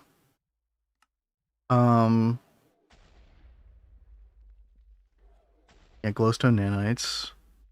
Yeah. Yeah, this thing's fine. What else? Oh, wait a minute. Hold on. What? Yeah, I think it's actually early UEV. Yeah, you just need compact Mark IV fusion. Hypogen is the big problem. Yeah. We were fine with 1 at our speed until biosphere. You need to use so little of that stuff. We could try, I mean, here's the thing. It's like when you're already in the motion of making those petri dishes, I wanted her to just go ahead and make as many as she could. But Kat, if you want to stop at 4 Xenoxene petri dishes, maybe that would be enough to get us to the biosphere. Okay. Like 1 quad of Xenoxene until we get the biosphere in early UEV. See, I don't know all the mechanics of this, Chad, but I assume this thing is going to make our lives so much easier. Yeah, every petri dish provides 4 parallel. So that's like what, the equivalent of at least 4. You know, if we have 4 petri dishes, then that's like 4 quads, basically. Wonder if Twist makes Radox polymer plate for circuit boards viable? That is a really good question, Rexy. I hadn't looked at later recipes for this. I mean, you still make it the same way, fluid solidifying. I mean, it looks like it's still just an LCR recipe with the Radox gas and the pour ratios. I don't think there's an ICD recipe. Wow, that thing is so strong that I had to place 20 water hatches just so the machine runs all the time. What the heck? That is insane. Okay. Cool.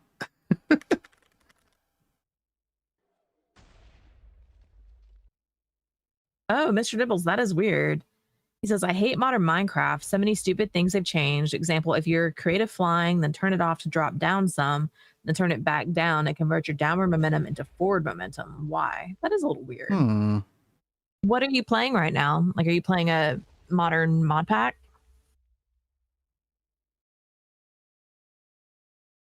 Also, you guys will love how easy Dragon Blood is with that thing. Oh, really? Okay. So it's better to use the biosphere than the fusion?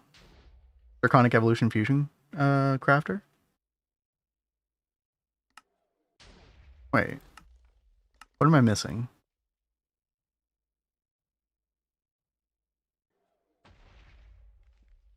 I'm missing something with what you're saying, Neb. Look at how to make Dragon Blood in the fluid heater. The fluid heater. Okay, okay.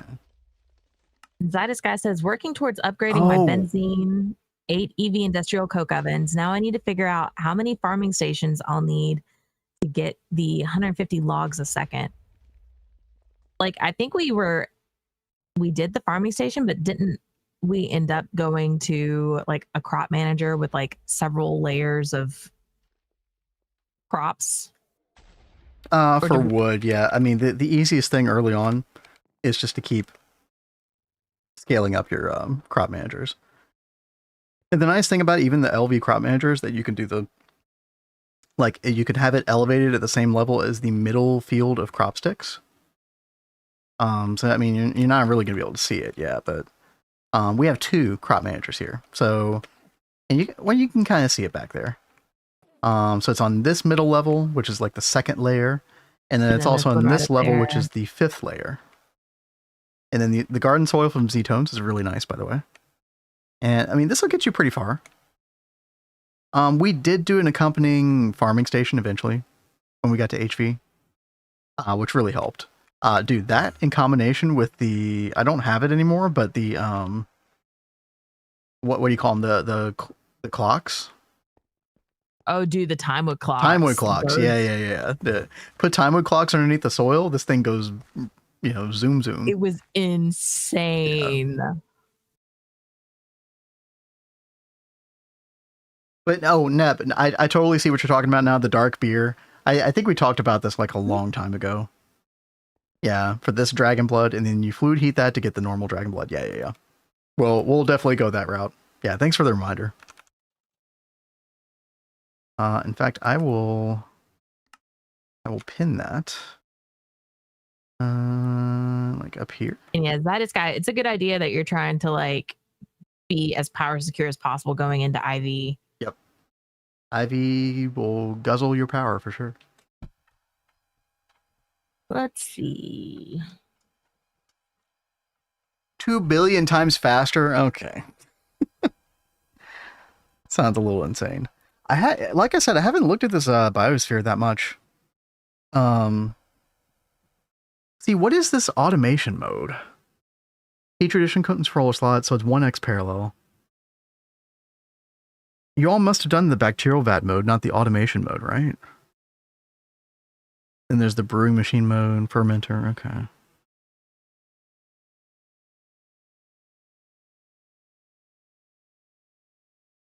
Yeah, I don't know. It doesn't really explain this automation mode that well. Weird. We'll have to play around with it for sure. One of those modes is way faster. I mean, it sounds like the bacterial vat mode. But then you probably use the brewing machine mode for the dragon blood. Actually, yeah,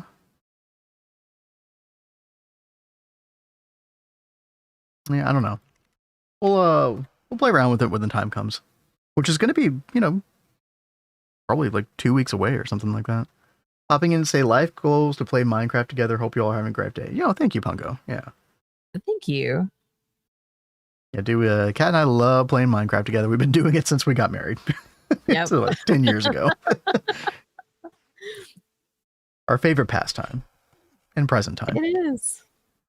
Single farm station with crystalline capacitor, harvest a 19 by 19 area, produce roughly 64 logs a second. Put those time wood clocks underneath it, Spartan, and it'll go even faster. The problem ends up being giving it enough power. So I think even this capacitor bank, 5,000 RF per tick, was not enough. But yeah, you can really soup it up. John Raleigh, what's up? Struggling early LUV, not enough power. That is an awkward time for power. It truly is. Plasma used to be with the supercritical steam and stuff used to be the answer, and you can go that route. In ZPM, you can go into Mark II Naquata fuel, and I think I would probably recommend that for a vanilla playthrough now. Obviously, if you're getting into like vac nukes, I think those end up being really good around LUV. I think more people are gravitating toward those these days. I accidentally connected a subnet connector to my main net. Oh god. Yeah. No. P2P power is always the first thing to go whenever that happens. Yeah, Kat did that the other day. It's so easy to do. It is. You got to be so careful. Yeah, I warn about that in the AE2 tutorial. Awkward unless you do vac nukes. Yeah, that does seem to be the current state of things. I still don't really understand the plasma nerfs, chat. The whole supercritical steam, that whole nerf situation. I still don't understand it. I never thought it was like OP. Which thing?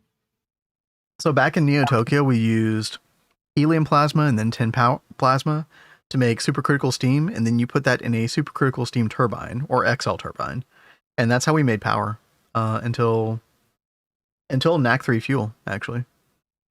Yeah. New run with Twist and GTNL. Yo, best of luck, Katsuno. You're in for a good time.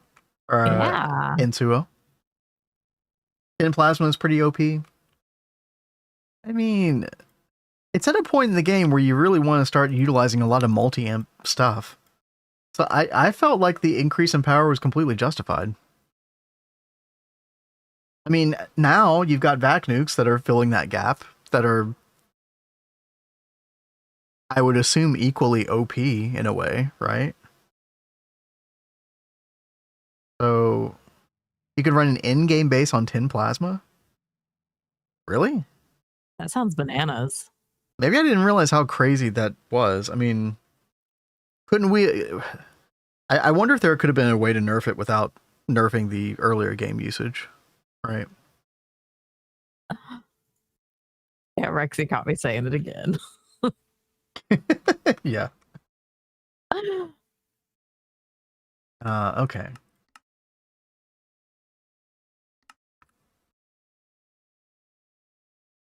You know what? I guess I'm going to go ahead and start doing a little room planning chat. Do it. I think it's time. We are going to... This is Bacterial Hell over here. I am going to make a big corridor. I know, another boxy underground room. I know. Okay. But we're literally just spamming ICDs here. And again, ICD, we talk about this a lot during streams, but Intensify Chemical Distorter from TwistSpace. We need a lot of these things. And we want kind of like a bunch of like single dedicated ones to certain processes. So like a lot of the plat line, or pretty much all the plat line, is going to be replaced by this.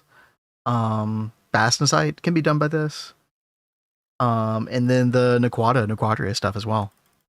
So that's a lot. I want to set one up passively for things like phthalic acid. There's so much you can do. I mean, so I can easily see a situation where we have a room with like 20 or more of these.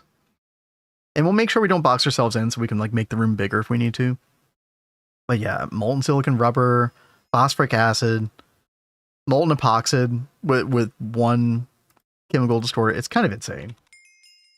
Yeah, for anybody who has done this point in Twist, like Neb, do you remember how many ICDs you all end up having in the end?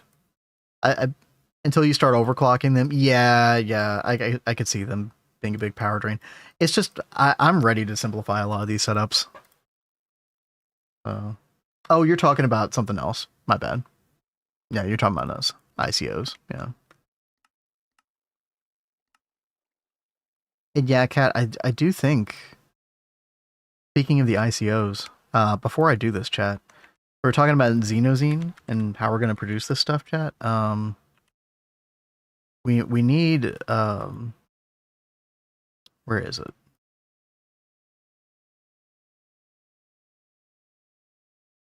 Why can I not find it? We're going to need that Twist coke oven thing. The coke oven? Yeah. Or the Xenoxene? Well, for the raw redox. You use Xenoxene in the Barnard AC wood. Yeah. Yeah, I thought we'd already said that we were going to have to do that. Yeah. I was just kind of reminded of it again. And the fact that we need to figure out where we're going to put this thing. And because we have wireless connectors, we could just put it anywhere in the base we want that we think will look good. Will it not fit in that room? No. How big is this? Okay, this is the Radox room, chat, that I set up. I just thought that it would look kind of cool above ground. I don't know. Maybe I'm overhyping the look of this thing. But to me, there's no other multi that looks this way, right? So this is... Oh, it doesn't tell you. Oh, damn. Oh, okay. It doesn't even tell you? Take it up a tier, so we see, like, the size of it. So, okay, hold on. Let me count real quick. 3, 6, 9, 12, 15, 18, 21, 24. And then 27 on the end.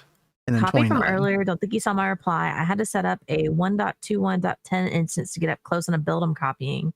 Screen is in Discord if you want to see it. We'll have to scroll up a bit. Okay, cool. Yeah, I'll check that out. It's always nice when people have, like, they make their worlds available for you to go in and, like, see the builds better. Okay, Kat, I think it's 15 by 29. 15 by 29. Okay. Okay, yeah, no, we actually could fit it in here. I might have to make the ceiling larger. Let's see. Yeah, probably. 1, 2, 3, 4, 5, 6, 7, 8. What's the 14 oldest tall. processing line still actively running in your base?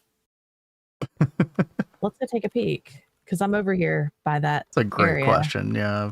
I guess let's start. Let's take a look at glowstone Steam. line. We were just looking at this earlier. I'm thinking glowstone might be it, but I'm trying to see if there's anything else that we've missed. Is there anything downstairs you can think of? I mean, we still have Steam going. Probably not. Clay line? Yeah, although it's not working right now for some reason. Yeah, I don't know why that's not going. Yeah, I'm not sure either. Looks like we still have like all this stuff going still. None of this stuff should be running, by the way, chat. but we just haven't gotten around to it. Oh yeah, we haven't gone to turn this stuff off. Yeah. Poly-sci. Oh, you know what? Oh, I remembered something else. And this is our only source of this stuff right now. Sodium, potassium. Oh, I thought we got this set up. Nope. Somewhere else. We got a super tank of 64 million. We're still relying on a basic distillery and advanced fluid heater. Yeah. Well, it works. It does work. Yeah. And then we've got our old chlorine set up over here. Is that still? That probably never does anything though, to be fair. It's just always filled. Yeah. No. We have salt electrolysis going on main base. I mean, we leave a lot of our setups like where they were because we like being able to go back and look at them. Mm-hmm. But we're bad about turning them off when we don't need them anymore. So here's the one thing that's annoying, Kat. We can put it in here. I kind of don't want to. Unless we just can't figure out a place above ground. Because, I don't know, I'm going to have to move the ceiling up by like 4. And I have all these lamps that don't interact with World Edit. So I have to remove all these. And then put them back. I mean, do you want to brainstorm with me for a second? And maybe we could figure out a cool place that this thing could go. And if not, then I can, get in the mud and do it.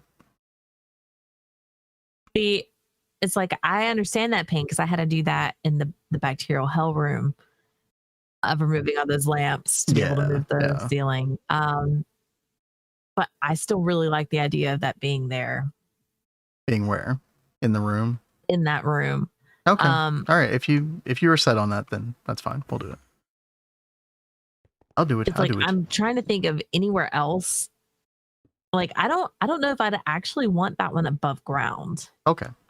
We're not doing it then. But I mean, could we get away with it in the Twist Cave? Nah.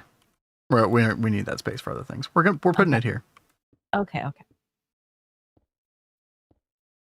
right, let's see. I need to find. It's gonna take a while, chat.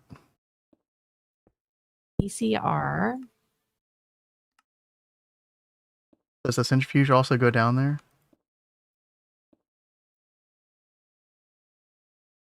Hold on. I haven't actually even looked at that whole line. It's been a while. What are the bottlenecks in this thing, chat? So, distillation tower. I don't know. I mean, we could do the twist distillation tower as well, I guess. That's going to take up a lot of room. I was just going to try to do a bunch of dangotes for now. But it is really good. I guess it depends on how quickly we can make Xenoxene and raw Radox, right? I just remember DT was never our bottleneck. I feel like the industrial coke ovens were always the bottleneck on that. But then you eventually get the... Oh, which one is it? Oh, God. Let's work backwards. So you get the Radox polymer. So you need Radox gas. This is the LCR, by the way, so that's not an issue. Radox gas, that's distillation tower yet again. Yeah.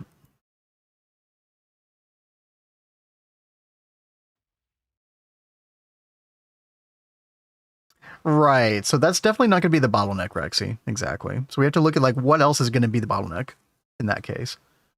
I mean, I feel like we're not going to get enough Xenoxene. I feel like that's going to be the bottleneck for a while until we get Biosphere and UEV. Okay, cracked Radox. That's the oil cracker. So we have to make the advanced mega oil cracker we looked at before. Super light Radox. Okay. So that's from the distillation tower. Also taking light Radox and oil cracking that. Right. What do you use the heavy Radox for? I don't remember this. Oh, DTPF. Oh, yeah. Oh, yeah. So you just save this stuff. Yeah, you just save the super heavy and the heavy. Eventually you stop needing the super. Ew.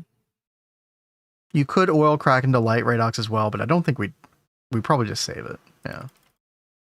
Heavy Radox used later on DTPF, but initially you centrifuge for lighter Radox. Well, it looks like you could oil crack it as well, right? But where is centrifuging it? I don't see that. And yeah, Mr. Nibbles, World Edit can be a little weird with some things. Like, if you tried using World Edit with slabs, that is always a fun challenge. Slabs and stairs. It never wants to turn those right. Oh, I see now, chat. So you'd centrifuge. This is where the centrifuge comes in, yep. 3,000 seconds at UV. That's funny. Yeah. I remember this now. But here's the thing, right? Like, we don't do this initially.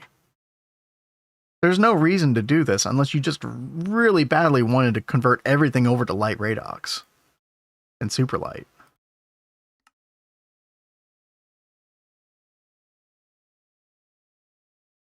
I feel like we just save our heavy Radox and just don't worry about it until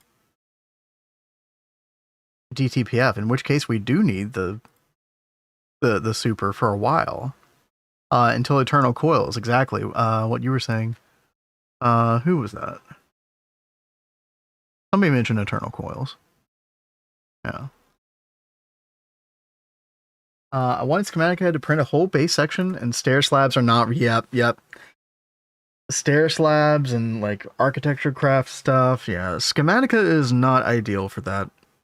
It's good for basic block building. And then you can like go in and add the detail after the fact, but yeah. It sucks pizza. But it's what we got. Centrifuge is only after. Yeah, I think we're just going to worry about the centrifuge when the time comes. Yeah. Okay. So I am going to get back to what we were thinking about earlier. No, that's definitely a good warning. You know, definitely a good thing to think about ahead of time. Cat, long story short, there will come a point where we need to make a twist centrifuge for this Radox stuff. But it's not going to be until way later when a DTPF recipe changes. In basically UIV, I think. Wow, that's yeah. It's going to be fun. A ways away, though. That thing is monstrous. It is, yeah. We'll figure out placement when the time comes, because it doesn't have to be in this room necessarily, right? Well, I mean, so by time we get to that, will we already have the Twist Ore Factory? Oh yeah. Twist Ore Factory, I think we're getting in early UEV or so then we could just repurpose the centrifuge we have here. Yes, but I think we're going to use that for general passive stuff as well. Okay. We probably need to. We've got a bunch of dusts sitting around that need to be centrifuged that just aren't being centrifuged at the moment. Or if they are, they're slow. Okay, chat, how tall do we need this? I just want to double check that this is 14 tall. I don't want to move the ceiling again. 1, 2, 3, 4, 5, 6, 7, 8, 9, 10, 11, 12, I love 13, that 14. Danny, I think, has just gotten used to the She doesn't freak out anymore. Yeah.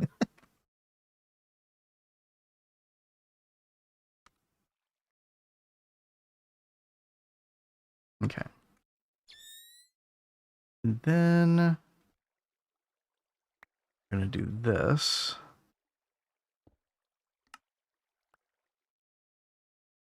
Oop. Made a gravel mess. Classic.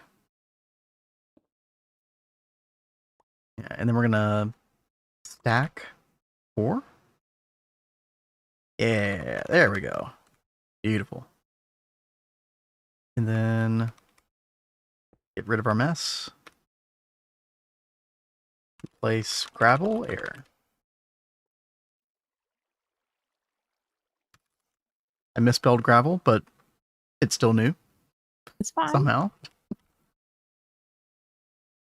All right. Then we'll put all of our lights back in here. And then I guess I can either work on the intense chemical distorter room, or I can go ahead and work on, you know what? I'm going to leave the advanced, the twist coke oven to you, Kat. That'd be fun to build. Okay, whatever you want to do. I don't want to take away all the fun, because I know you're suffering right now. Right now I'm just like super focused on trying to get stuff done. Well, I was just thinking about Xenoxene in general. So. Hey, what's up, Azuna? Hey there, Azuna. How's it going? I'm pretty close. Like, I've got to make this fluorescented DNA and the polymerase, but I have to add something to the mixer.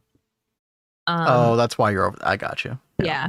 Oh, dude, the twist mixer should make this much, much better. Yeah, probably.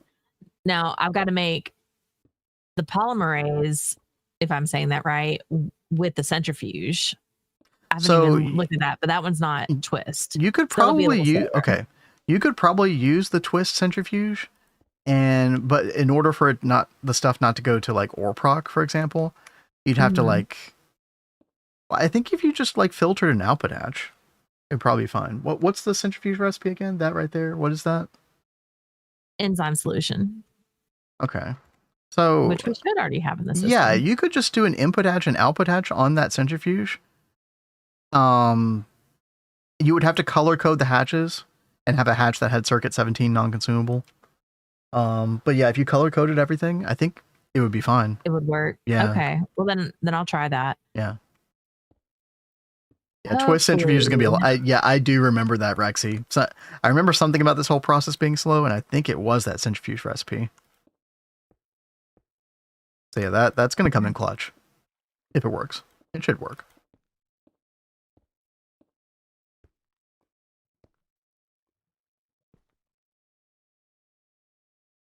Want me to refund it once a day? The meow from hell. We should do, you know what? I'm going to write this down, chat. We should have like a little way for people to come in and spend just a small amount of channel points to say hello. I think that'd be fun. Well, I still want us to add some more like fun redeem noises. Like, we've got some of the redeem noises already, but I really want to get the John Cena creeper noise. Yeah, dude, that needs to happen. We're going to try to do a bunch of redemption stuff this month, chat. I really want us to focus on that this week. Yeah. Potatoes, hello there. I was thinking about that. Yeah, something like that, but something, I don't know, something unique to the channel. I don't know what it would be though. Hello theme from Star Wars, 100 points, one per stream. Oh, for like somebody to say first or something. Yeah. What is this? Friendly cat, hello. What does that sound like? Oh. Hi, how you doing?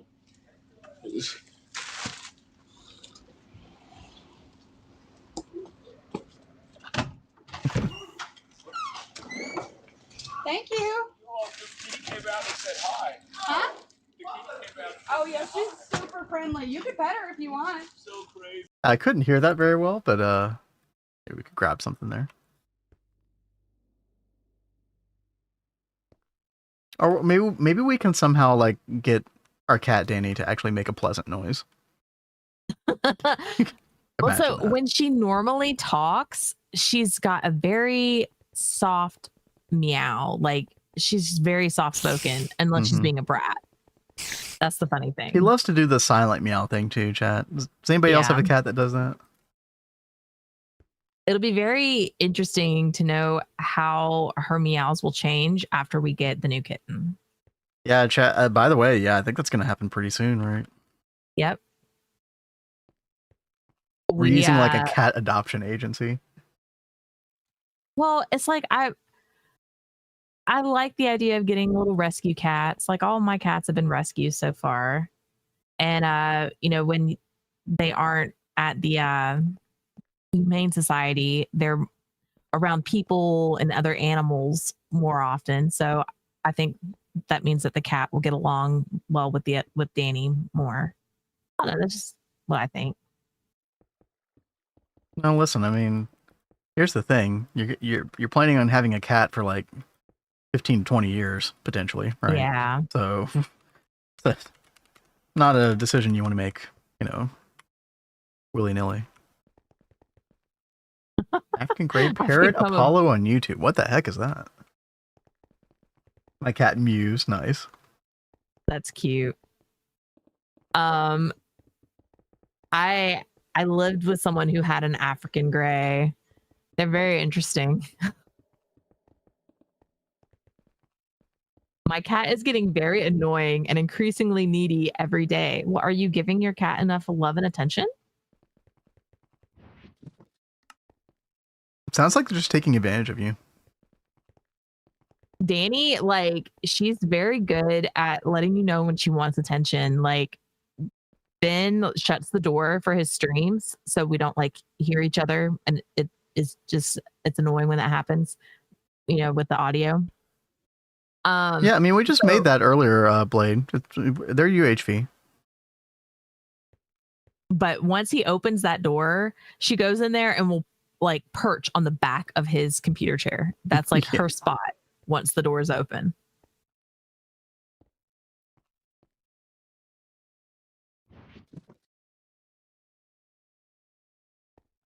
All right. I think we're good to go there. I need to make a pattern to put this in a canner. 1 meow every 5 seconds all day. Dude, that would be really I'd shut the cat out of the room at that point. Be like, nope, I'll talk to you later. I mean, is there something wrong with the cat?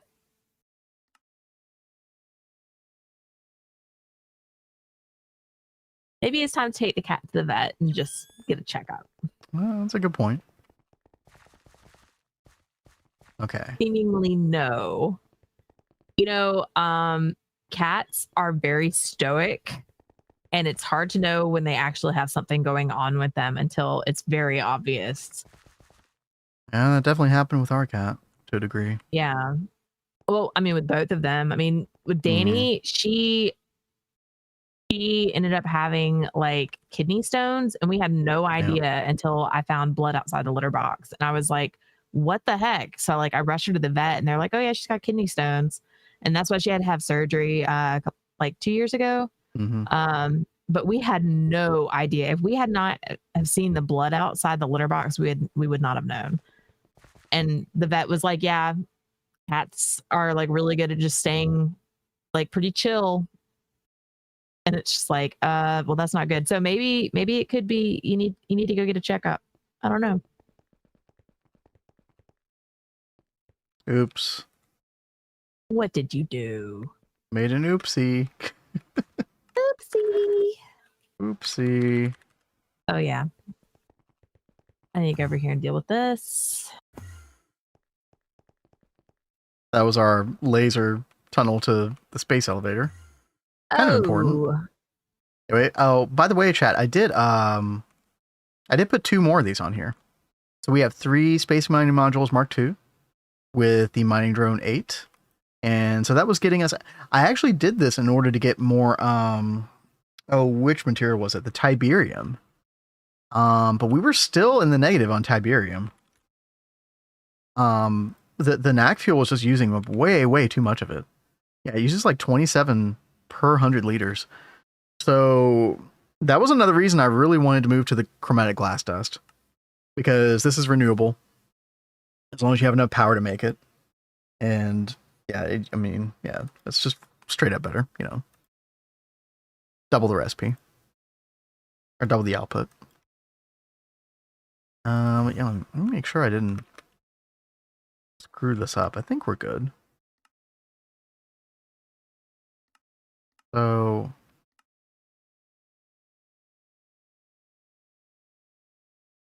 I'm gonna have to contract this by like 8. Yeah, Maybe Rexy, 10. I totally agree. If botany colors could apply to AE2 cabling, that'd be great. It would be. And give an extra incentive to people to get into botany.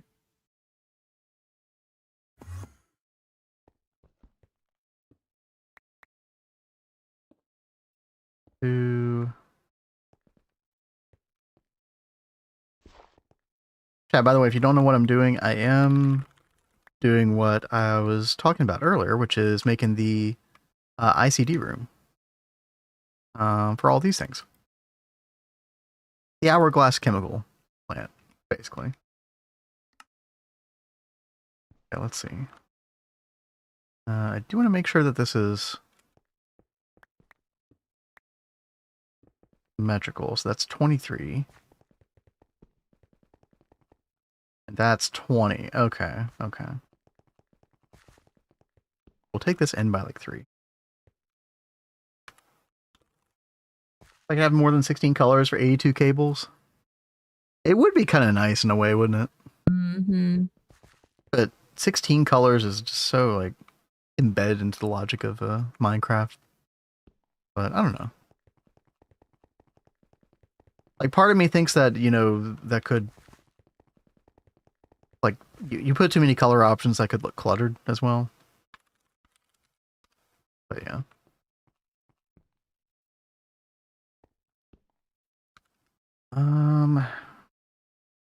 Chat, I was kind of thinking of doing a similar vibe in this room where like we have 2 tiers, 2 elevation tiers of these ICDs.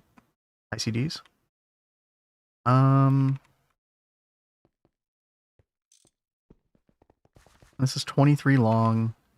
These are 11 by 11. So there's only really going to be room for 1 row. You know, I'm going to make the room slightly smaller, actually. And then I think we are going to do double tier elevation. Which means we're going to take this way down. Maybe all the way down to like Y level 19. No, we might have to go down further than that, actually. Is there how tall? 13 tall?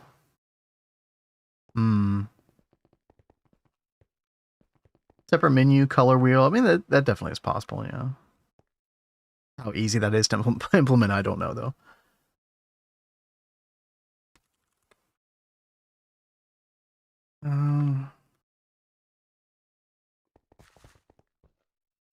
Yeah, this would have to be 14 tall minimum.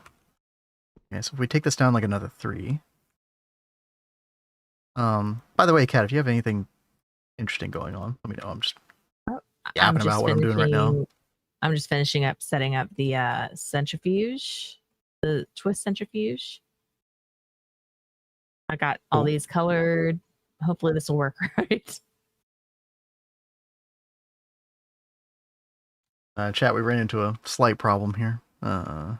What is it? Ran into another tunnel. Oh.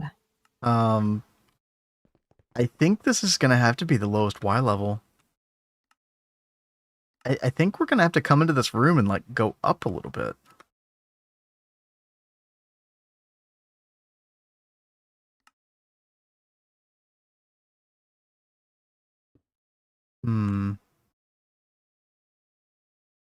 Let me grab a world edit command real quick.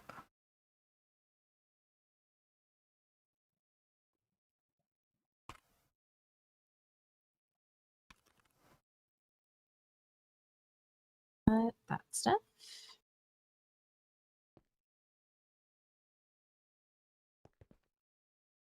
Two more lightning spires, total of 10. Yo, nice. That's awesome. Isn't it awesome, Crit? Like, lightning spires are so good. Like, being able to multi-amp patch everything in your base early on is so nice.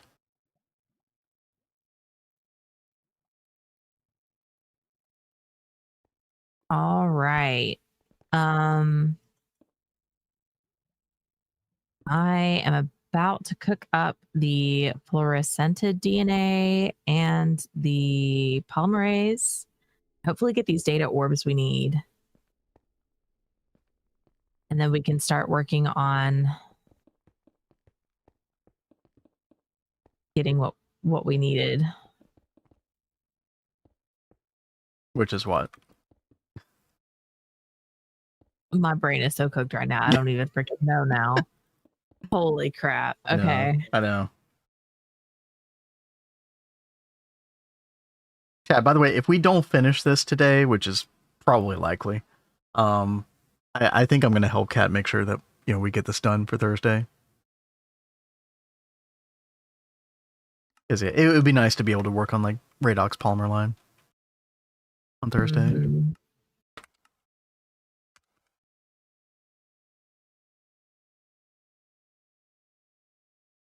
Okay. Is this going to be tall enough? 13. And these are 13 tall. Okay. I think if we just go up one more elevation. Okay. I think the path is going to have to be up that tall. And then we just make the ceiling of this room way, way bigger, right?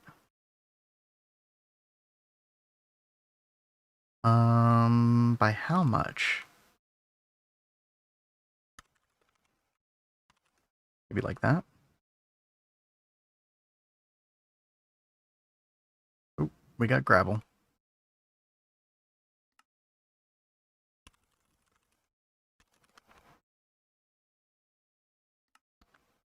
Yeah, I think something like this. By the way, what are these random Aegon blocks? Something happened with World Edit at some point. I don't know what happened. That's fine. All right, there we go. Hi. I want to double check, make sure this is symmetrical, by the way. That's 17 there. Oh, and 16 there. Uh-oh. Oh, I did. I'm glad I checked that. I did a wrong thing. No, that's 16. No, we're good. Oh, that is symmetrical. Okay.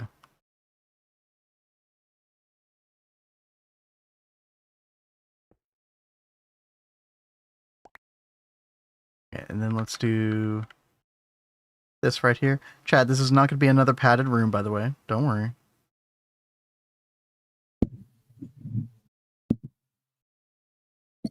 Oh, Danny. You okay, Kat? Yeah, sorry if y'all heard a noise. Danny was rubbing up against the microphone. No. Sweet baby. Yeah, you'll hear her. Was that a meow? I think we heard that. Yeah. Kitty wants to be on stream. Yeah, for a change. Usually she doesn't. That's where the meow from hell came from. She's in like big baby mode right now. Yeah. All right, and that is 11. Okay. We can have it hugging the wall. Actually, you know what? Blade says, so I too got an ecosphere, and I'm going to use it for GTNL and enrich an Aquata milling line because I need a crap ton of pine leaves. You need pine leaves?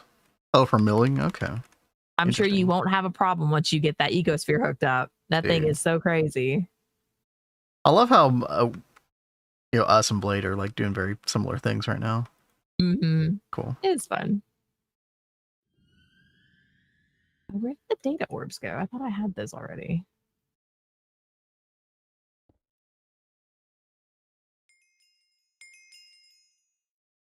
Data orbs. Wow.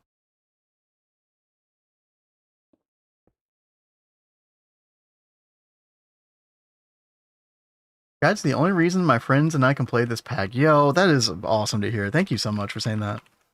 Oh. Hope you all are having a good time. Reels.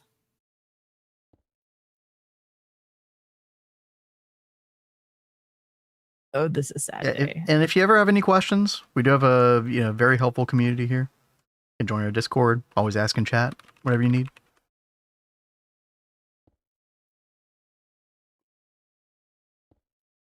I'm so sad.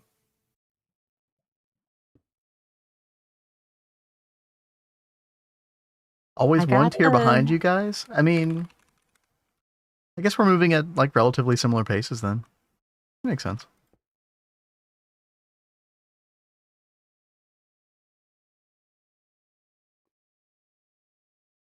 It's definitely not a competition that we're winning. Okay. We're not trying to race. Wait, what? Did I say that wrong? Yeah, I think I did.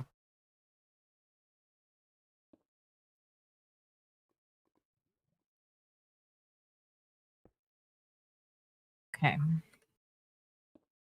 How freaking sad is this? All right, chat. I have no idea what you know what, this is probably going to be anything but a white room, but I'm just throwing blocks in here. In order to not burn out GTNH, playing StarTech. Star Technology? That sounds familiar, Stereo. Yeah, how are you enjoying Star Technology? I mean, I feel like I've heard mostly good things about it, right? No, so Alexme, it's definitely World Edit, right? It is, I've got this code right here that I like to use. So I've got a bunch of these baked in codes for like different patterns that I like to do, like randomized patterns, just to create interest. If you don't know how that works, it's basically percentage and then the code right next to it, right? And then you do comma, then you do another percentage code next to it, like item code. And then just make sure all the percentages add up to 100%. And then you can just do set, boom, that, then you're done. Pretty nice. So I like to keep like a little notepad file of the different pattern combos they're kind of like wall palettes in a way.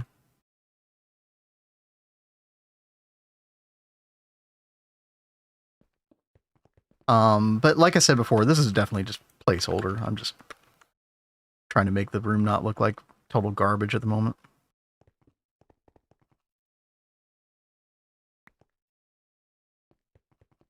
But this is why we use World Edit. 100%. Okay. Oop, missed a spot. And then we'll add a little lighting in here later on. But this is like a good foundation for us to put all of our chemical distorters. And yeah, I had to do like a little, let's make some slabs out of this real quick.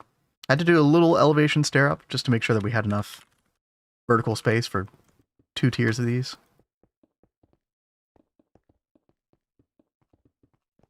I guess we can double check that. Again, these have to be 13 tall at the very least. So we got 15 there. And then I think this is 14. Yeah, 14 there, which is fine. And then we need to plan out a basement. I have to be careful though, because it does kind of run into one of our wire tunnels, our laser tunnels. You tried out the walls coming before? I haven't. How does that work? And what's the story there? Curious. Speaking of world edit commands, I'm going to grab another one here. Just so I don't mess up the laser accidentally. Kat, how are you doing right now? Uh-oh. I am trying to get the data orb that I need. And we got it. Yep. How is RNG today? It's okay. I'll survive. I've got the one of each that I needed for the data orbs. Okay. Well, I mean, that's perfect. You got the data orbs. You're good. I finally got the data orbs. Yeah, dude, that's huge. So now I need to work on these next parts. You are Having much better luck than yesterday? Yeah, no, I mean, you're practically there. I mean, yes. I mean, you're less frustrated than you were yesterday. Yeah, for sure. But also, I mean, yeah, you're practically there. As far as like figuring out all these awful recipes. I guess you still need to figure out the centrifuge thing, right? Or What about it? Did you already do that? Yeah, I already did that, babe. Oh, so the twist centrifuge is just like straight up.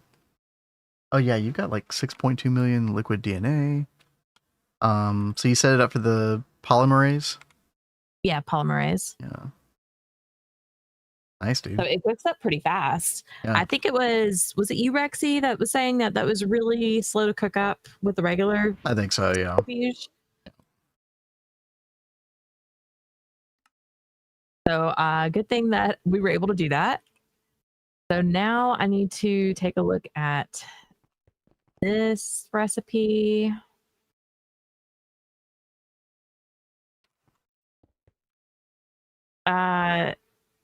Albessa says, so I downloaded Greg Tech. I like it, not gonna lie. I saw the progression book and all that, and it was filling in the memories I had of Enigmatica 2, so I'm happy. Yep, yeah. And I'm telling you, like, I think we went straight from Enigmatica 2 to GTH right afterward.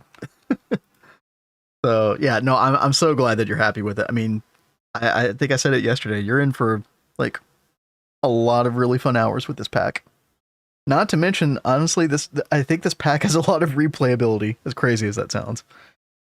Yeah. Well, I mean, it's like, I'm sure I sound like a broken record saying this because I say it all the time. Every time you do a playthrough of this, you learn so much that the next playthrough, you play it even better. You have new ideas for other things to do in that playthrough. So I think that adds to the replayability. Yep, like 100%. It's just so good. Oh, Buildcraft, yeah. There's like BC Factory in this or something. Yeah. That's cool. And okay, yeah, Rexy says enzyme polymerase were quite slow for me. You select an area using the walls command will kind of outline the area as you select. Okay. Let's play with this. Chat, we got an ad break over if you're over on Twitch. But we're not doing anything too important right now. We're just kind of chilling. So we'll see y'all in a little bit. So how many of these Xenoxene petri dishes do I want? So I think 4. Only 4. Okay. I was going to do multiple quads, but we could start out with 1 quad. See how it goes. Just, I guess, leave things in a state, Cat, where we can pick this up and make more petri dishes later if we need to. Okay. I don't think that'll be difficult to do. I mean, having the data orbs definitely helps with that. That was the big thing. Yeah. But we've got liquid DNA, we've got a ton of that, and we've got a ton of the enzyme solution, so we can always make more. Okay, so walls block. Walls 2431. Okay. That changed that to just 2431. Okay. It's like the whole empty space done walls with your block selection. Okay. So if I did this, for example, walls, not that one.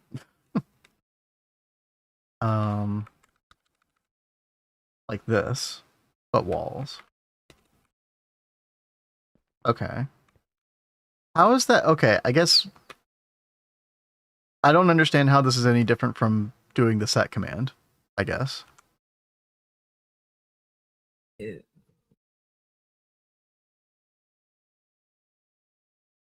Yeah, I'm a little confused about that. I mean, what happens if you select like this area? 2 walls.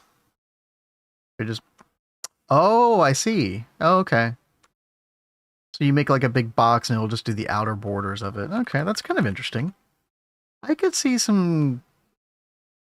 how that would save time. So if you like selected, you know, this right here, and then, you know, I selected this corner right here, and you did that.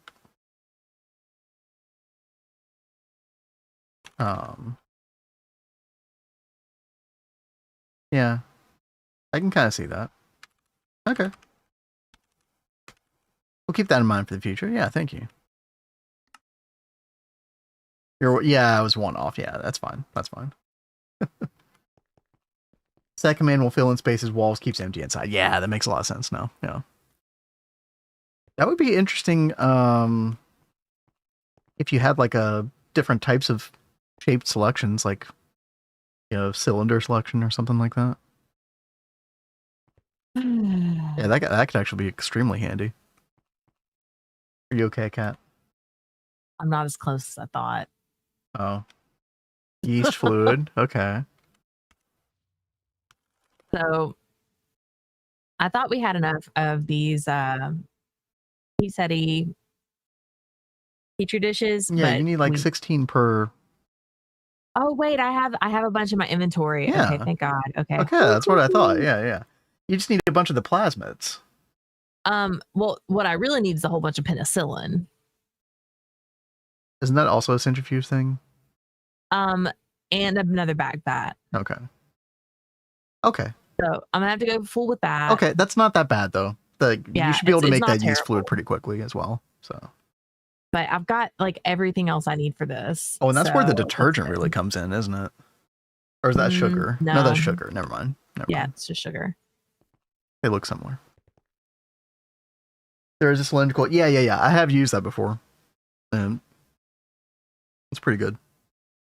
The only thing is, our whatever we use to visualize the selection, it doesn't work for those. Or you don't see it visually, at least. But that's fine.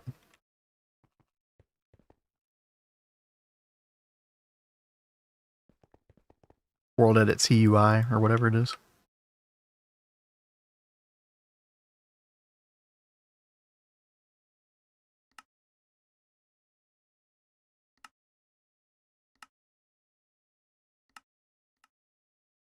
Kat, I know you were looking at the Hephaestus Atelier. Mm-hmm. Was this doable? I think so. I'm pretty sure it was. Because I really liked the idea of what we were talking about yesterday. Yeah, of them being out like in this field on this left and right side. We could do some like cool like overgrown. Yeah, to it. Exactly. Yeah, so that sounds really fun. Yeah. I'm excited about that. So I really wanted to do something cool with the space. We probably will be able to fit other things as well. Maybe just some more dilapidated ruins or something. I don't know. But yeah, I'm excited about that. You know what? I just messed with all those walls. I think I'm going to change them again. Yeah, I think I'm going to change them. I think I want basalt instead. That's so stupid. Oh well. Is there multi where you can wall share the middle orb? Oh, is that... Can you wall... I don't know. Interesting thought experiment.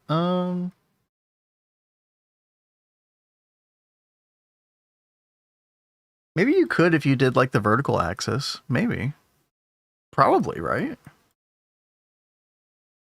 That would be kind of cool. That would make it look even cooler, right? But I was thinking of them being horizontal. As far as like the look of them. I don't know. Maybe that would look cool as well, though. We'll have to think about that. Okay, yeah, chat. I'm changing this one more time. I'm sorry. It has to be done. Oops. Nope, stop doing that. Cat.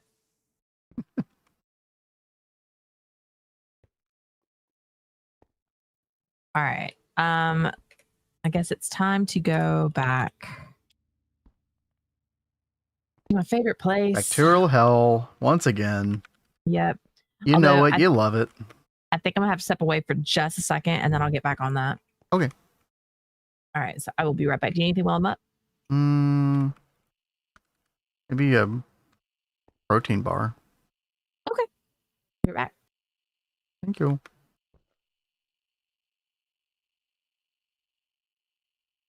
Let's see. I think I want to use Aegon here. 264813.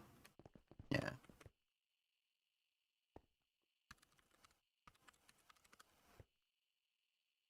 There we go. And then I don't know if I want to do... I don't know what I want to do for the pathing. So. We could just keep it like this for now. It'd be fine, but... Yeah, I wanted to go ahead and get the others, like the walls and stuff, sorted out. And we can always change again later if we want to. Yeah, let's go with that for now. But then, like, the one thing that I have to do down here, and it should be relatively easy, is we just need to get laser. Just need to get an AT over here. I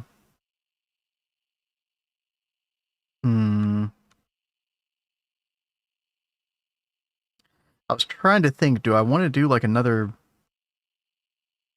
intermittent AT? No, I think I'm just going to bring laser from this one over. Yeah, let's do that. UV 4096 should be... Ooh. Yeah, we'll go with that for now. I might upgrade that a little bit later, but... Yeah, we'll do that. We'll go ahead and set up our laser lines. Matter manipulator.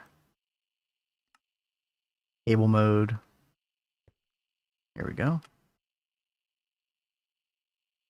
And then we'll bring it, like, right to the middle here.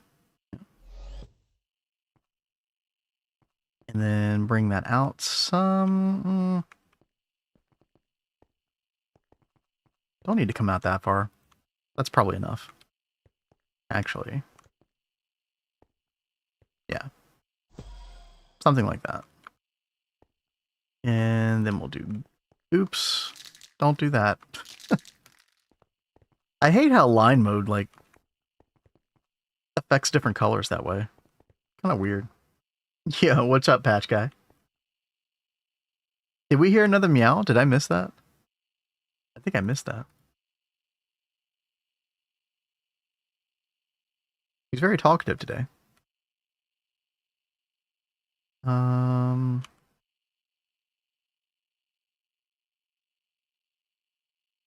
I should always just have a picture of our cat ready to go. Pop up on the stream.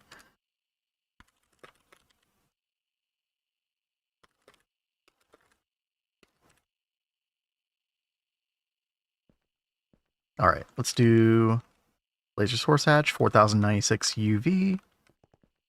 And then I need another AT.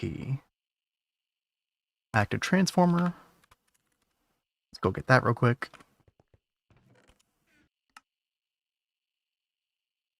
Shouldn't take any time.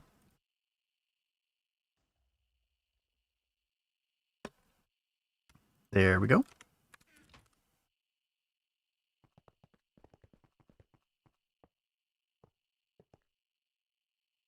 Get our controller block. Let's get a projector. It's always so much quicker.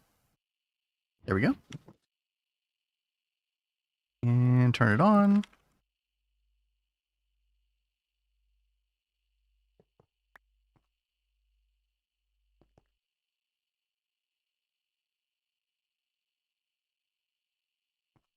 Oh, the corners. Right. I always forget that. There we go. Oh, and by the way, chat, I mean, thanks to the new laser engraver, making this dense chromatic glass plate for the laser vacuum mirror is so much better. Oh my goodness. So, like, I crafted like 30 of these mirrors not too long ago with ease, where, like, normally I would have to, like, just have that set overnight. It's that big of a difference. It's actually insane. Let's see, this is UV 16,000. Yes, okay. Awesome. And so now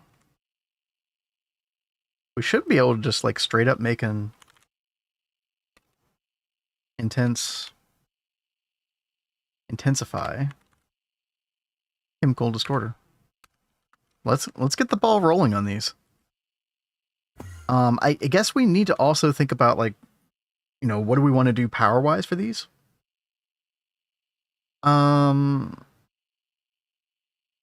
we're probably going to level emit some of them at least, like the chemicals, like molten epoxide, like things like that. Yo, OX, what's up? Thank you for the follow. GTC EU Modern. Yeah, we haven't looked at that yet. I hear people talk about that one every now and then. Stream is very relaxing. Thank you. Thank you. Ah, sustenance.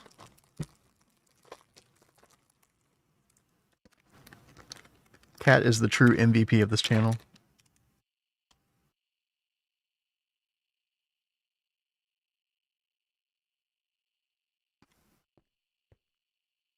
Alrighty.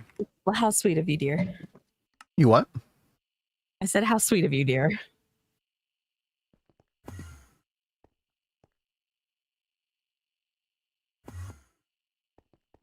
If you don't chunk load your ecosphere, you won't get pine leaves. Oops. Oopsie. By the way, Kat, yeah. you did chunk load everything, right? I did. What about even the laser line tunnel? Yes, I even did the laser line tunnel. Good. Because I think it was earlier yesterday, you were talking about, hey, so our twist centrifuge hasn't been working because we forgot to chunk load it. And it was, oh crap. Yeah, so I had that in mind when I set up the ecospheres. I will not forget to chunk load everything. Good job. Let's see. Hey there, Lyndon. How do you guys build such cool bases? I feel like I just end up with cubes and lawn bases. It's very easy to do lawn base in this, especially towards the later part of the game. I mean, we're kind of doing that now to some degree. Yeah, a little bit. Rooms, but yeah. Not as bad, like, I think it was about when we got to this tier in Neo Tokyo, we started like really lawn basing. It was literally just like flatten out the overworld and just put everything in a line, you know. But you still tried to make the area look good. It doesn't help that in a challenge. It doesn't help that in in-game GTH you need 256 cutting machines. How are you supposed to make that look good? You know? Yeah. I mean, one part of it is like you have to know what you need an area for, like how big the machines are, how many machines you need. So like trying to build not knowing that can be a little difficult. So like you can try and keep in mind like, oh well, this area I want to be for these kinds of processes. So let's look at the machines I need for that and let this building just be for that and plan for that and like the sizing of it and everything. But I know the first couple playthroughs we didn't get very far because we got kind of annoyed with how we weren't sizing the buildings big enough. Yep. And then Ben found one of Threefold's worlds and he downloaded it and went in there and really got a good look around at like how he had set up his starter world and the rooms and stuff, and that gave him a really good feel for how it definitely helped up to a point. Can't lawn base if you just use single blocks. Has anybody ever tried a single block only run of GTH? Oh, that sounds so painful. I mean, you need like there's only multi is the only option for some things, right? But well, I mean, yeah, I think there are some that you have to have multis for, but I forget who it is, but someone is actually like, I think they're in UEV and they have not used AE2. Someone was talking about that the other day. Does PA count? No. No. Not knowing what machines and how big they'll be. Yeah, I mean, yeah, the best advice, I think Kat had the good advice, which is just like look at somebody's mid-game base, their late game base, you know, somebody who's had like a successful run overall. I mean, we have like our 100-day base available. Mm-hmm. A world download. If you go to YouTube and look up like 100-day world base tour, we have links to our Neo Tokyo and to this world, so you can go in and see like how we had things set up in our first 100 days. That could help. It's that video.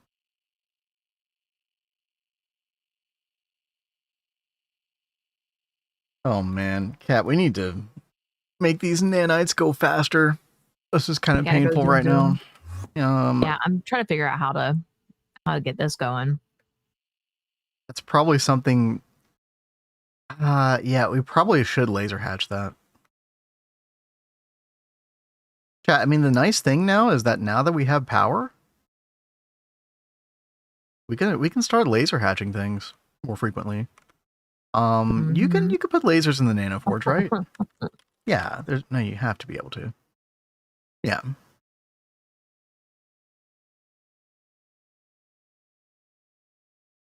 So I probably wouldn't go higher than 256 UHV.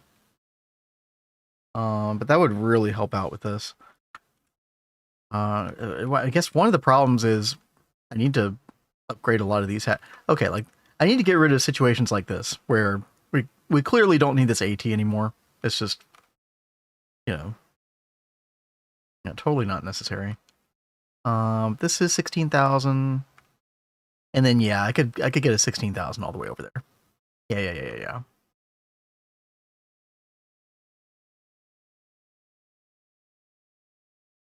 I don't know how difficult that would be to build right now. I guess we can order it. Why not? Oops. One laser source, one laser target. There we go. And then one thing that I really want to laser hatch, Cat, we talked about this before, is the coal. Yes. Some of this stuff is still pretty slow. Unfortunately. Oh yeah, and I did already UV 16,384 this. Okay. Yeah, so we could very easily off of this AT get coal. Yeah, you know what, chat? We're gonna laser two things today. Precise assemblers are definitely on that list as well. I mean, I could get we could do nano forge first, and then coal. Component assembly line, by the way. Makes motors, all kinds of stuff. You get that in UHV-Age, by the way. And then the press, which are basically like our assemblers. If anybody else has any ideas, let me know. But like those are kind of the three big things that come to mind that we can, suddenly throw way more energy at. I am thinking UV 1024 on these coal. I don't think that's crazy. Curious, is UV-H or UV-Age? For the coal, you can get it in UV. We actually didn't get it to UHV. We just jumped straight to the UHV casing. But yeah, you can definitely get it in UV. I'd probably recommend UV. Did I say UVH? I don't know what I said. Stereo said UVH, but you said UHV. Maybe I said, who knows? I heard UVH. You might have. That will not be the first time or the last time I've misspoken.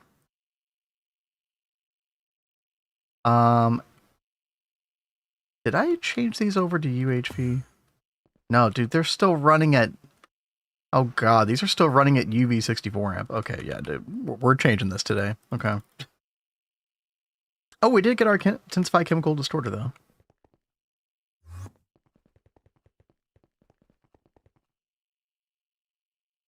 I'm getting distracted by all the things today.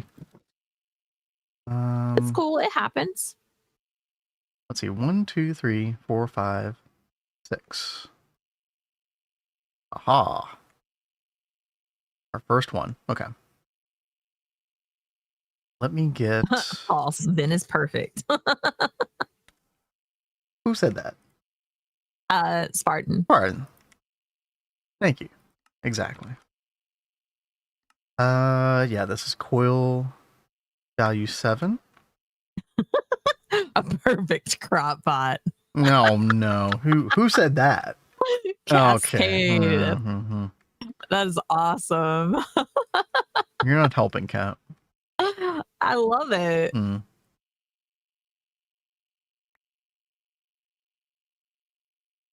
We need way more inert. What am I missing here, dude? There. ETFE? ETFE, yeah. Okay. One. Hatch. There we go. Our first of many.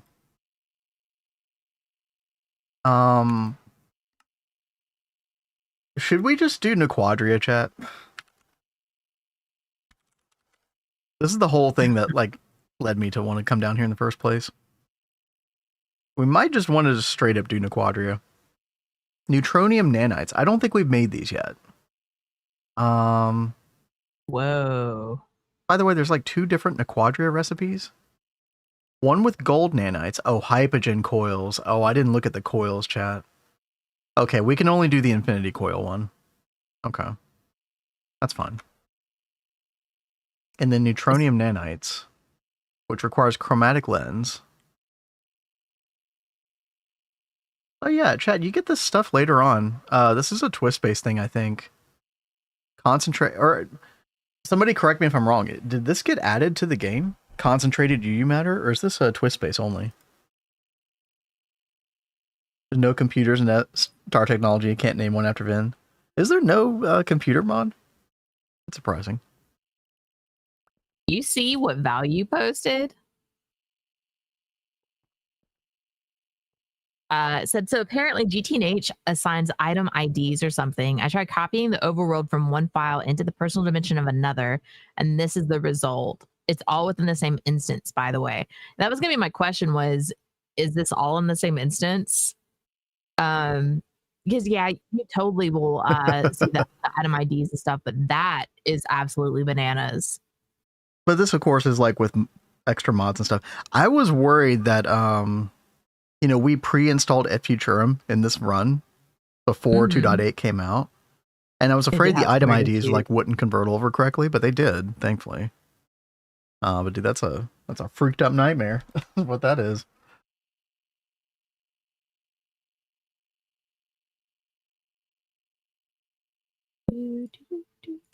By the way, chat, did anybody have an answer to this? The concentrated UU matter? I feel like this is twist only.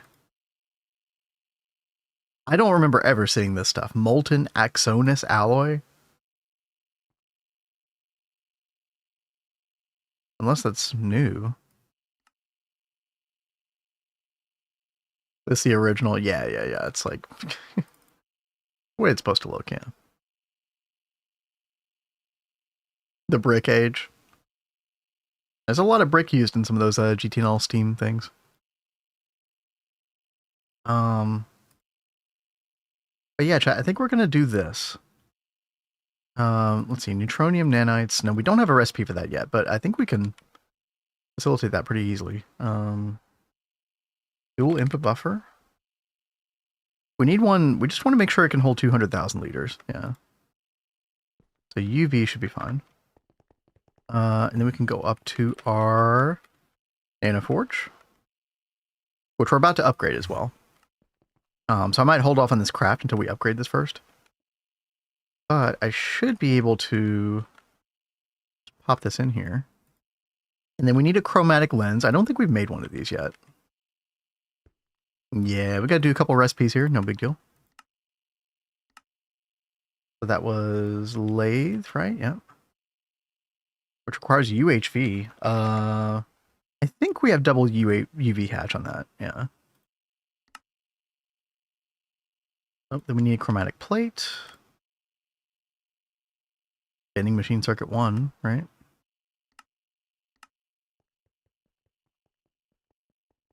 Okay. I don't know what this music is, but this is kind of fun.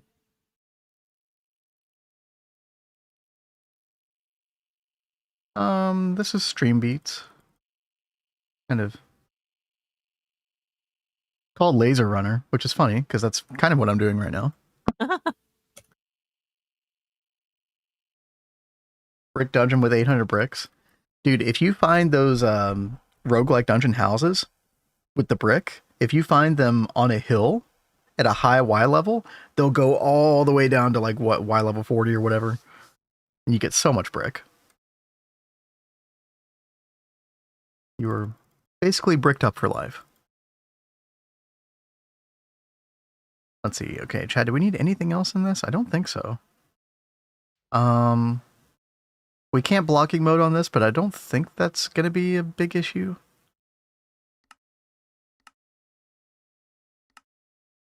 Yeah. Okay. Are you, Patch Guy? Are you? So good to know that.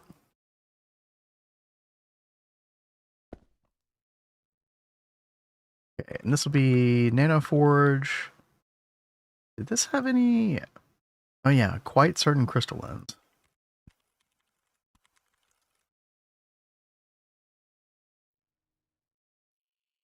You know what? I guess I could have just thrown that lens in there and called it a day, but I don't know. Whatever. That's fine. There we go. Okay, how we doing? Yeah, we got our laser target hatch for over here. And then we're going to get rid of this AT right here. It's going to be nice.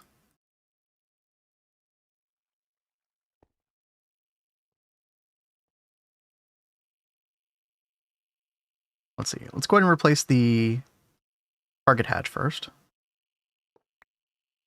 Okay. And then we're going to get rid of this. No explosions, thankfully. Dude, if I ever play on an old version of GTH, I'm going to totally blow myself up with one of these things. With what? Oh, the 8. Yeah. Just like tearing it down. Yeah, that's pretty gnarly on Neo Tokyo. Mm-hmm. Okay, and then 16,384 over there. Come back up here, connect this, and we should be good to go. Yep. Nice. Okay, so now I can run a laser pretty safely over here. Cat, make sure you don't craft anything for just a little bit here. Okay. What, just at the plasma place? Or in general? No, I mean, like, I don't want you to craft anything that requires a nanoforge. I mean, I guess I could go turn it off. Yeah, I'll just turn it off. I was like, I don't really think I need to craft anything with that. Okay. Separation catalyst on stock. Yep.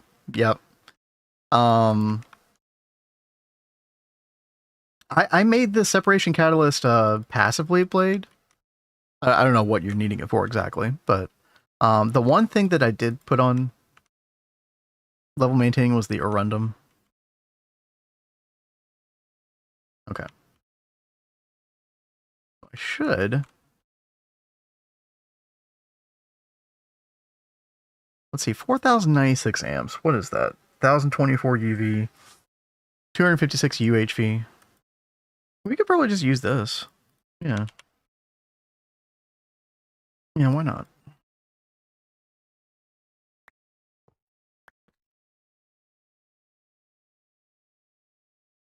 Oops. Where'd that go? Give it back. And then we can go to mode, cables, middle click this.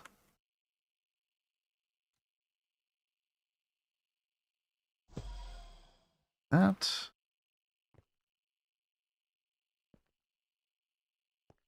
Have to make sure we put vacuum mirrors here in just a minute. Yeah. Gonna need quite a few. We'll come out. There. Okay. And then 4,096 amp target. Here we go.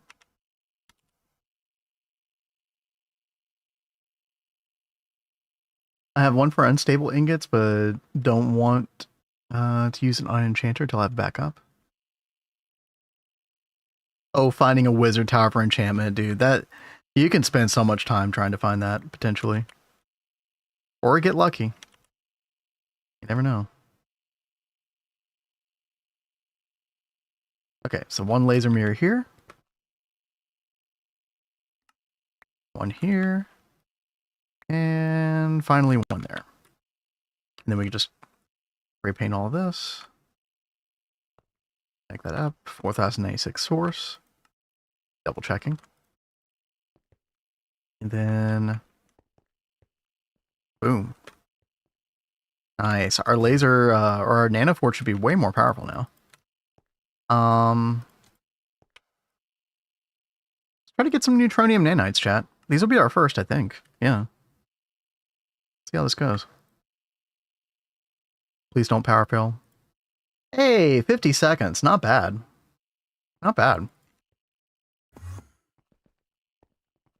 I think I'll order up some carbon nanites as well, just to check that, because that was like 500 seconds for 64 earlier. Yeah, that's already way, way better. Yeah, things like that. I mean, we're definitely using a lot of power for that. 400 million EU per tick. Yeah, we're gonna definitely afford this at this point. Speed. Yeah, it's starting to feel good, yep. Starting to go places now. Okay, UHV 256. I think I'm gonna use UHV 256 quite a bit around the base. So let's do a pattern for this. And the source. Okay. And that is circuit 1. Press circuit 1.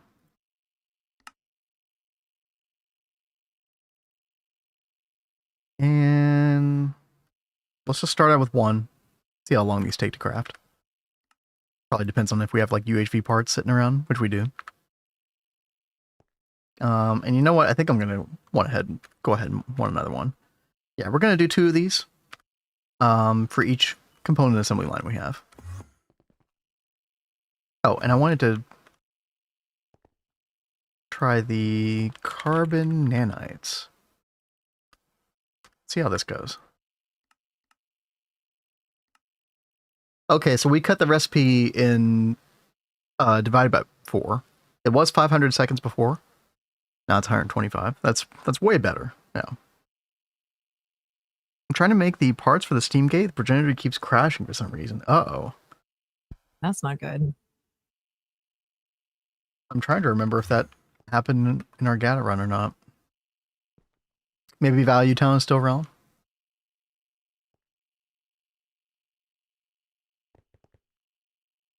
Okay. Oh, there's our neutronium nanites. I think this was a quest, right? Yeah. This is what we need for tier 2 nanoforge. Let me go back up there. I'm pretty sure. We'll have to wait for this to finish, but I'm pretty sure you just put the neutronium nanites in place of the carbon. Yeah. But we are going to have to make the additional portion of the building. What's that going to look like?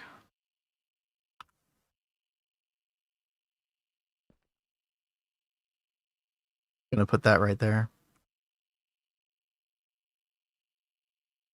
I could fix this.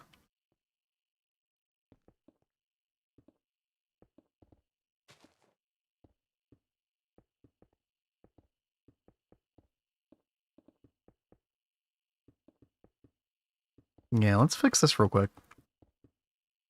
Kind of crazy nanoforge wall share. Yeah, you can like rotate them. I think I know what you're talking about. Oh, okay, no, that's way crazier. that's way crazier than what I was thinking. What the hell? What the? I don't even know how this works. Okay. Whoa. That looks really cool. It does look really cool.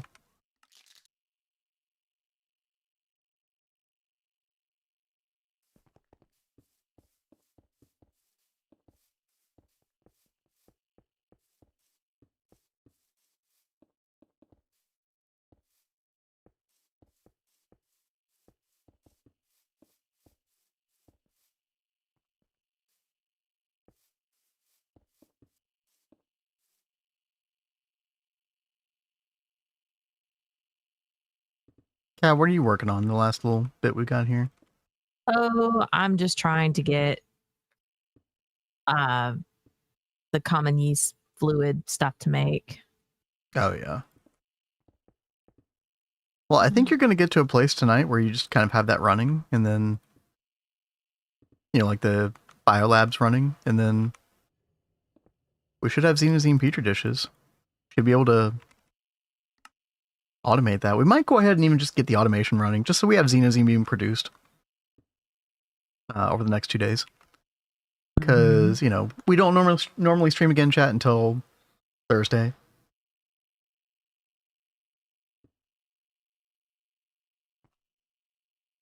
Total mind frick? Yeah, dude. Yeah, no kidding. Okay. Yeah, let's do this. Neutronium nanites. And then we update structure, incomplete structure. Right. We need this stuff. And, okay, I guess we had everything. And there we go, tier 2.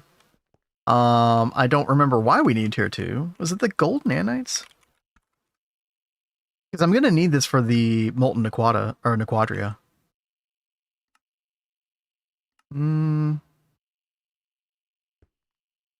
Oh, those are tier 3. Wait, uh-oh. Uh-oh. What?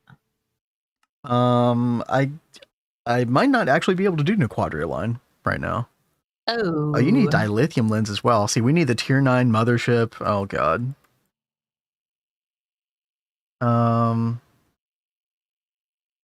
And yeah, I think you're right. I think it was the silver nanites.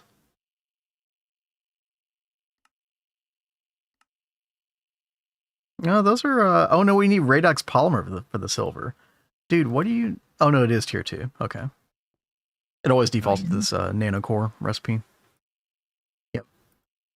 There it is. What are all the recipes? Take a look real quick. Carbon, neutronium. Yeah, so all you can make in tier 1 is carbon neutronium. Okay, so what do we open up? We opened up silver, glowstone as well. Yeah, those are important. This compressed glowstone can kind of be annoying, but it'll probably be fine. Yeah, and the transcendent metal nanites. Yep. Yep. Those are a really big deal. And then gold is tier 3. And a lot of things are tier 3, yeah. Oh god, 6-faced copper nanites. Oh, I don't want to think about that right now, chat. Oh, that's Godforge related stuff. White dwarf matter, black dwarf matter, universium. Okay, I'm getting PTSD looking at this stuff. Let's look away for now. Let's it'll be fine. It'll be fine. We have TwistSpace. It'll be just fine. But that's awesome. So now we can make the silver. I guess I can go ahead and just do a recipe for that. Why not? Oh no, because we don't have Radox polymer. Okay, we'll wait on that. We'll wait on that.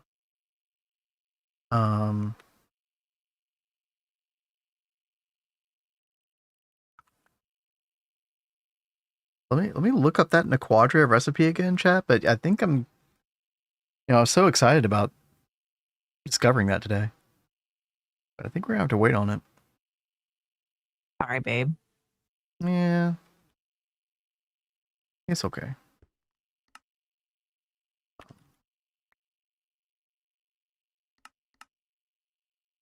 Yep, Nequadria, gold, nanites. Yeah. So tier 3 nanoforge, which we definitely can't do right now. But there are a ton of other recipes in here that we could go ahead and start setting up. And again, these intensified chemical distorters are very cheap to make. So like I could just start pinning all this. Right? So you got a nice silicon rubber recipe. I don't know if we need the phosphoric acid recipe because we have the B. I don't know. Going in here. I mean, I don't even think I have many of those Bs in the map, and we have 95 million phosphorus dust. Which is just using this recipe, oxygen and water. I don't know. I mean, it is cheap. Apatite dust and water. That is... You got 22 million apatite dust. I mean, maybe we should. Yeah, maybe we should. Epoxid, 100%. We're doing epoxid. Is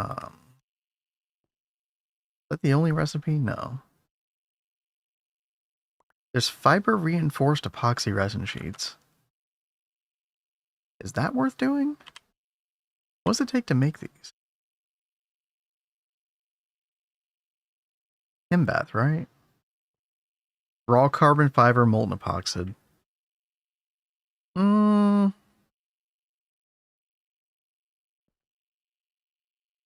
mean, part of me, Chad, just thinks we should go big on these recipes. Like, we have them available. Why not?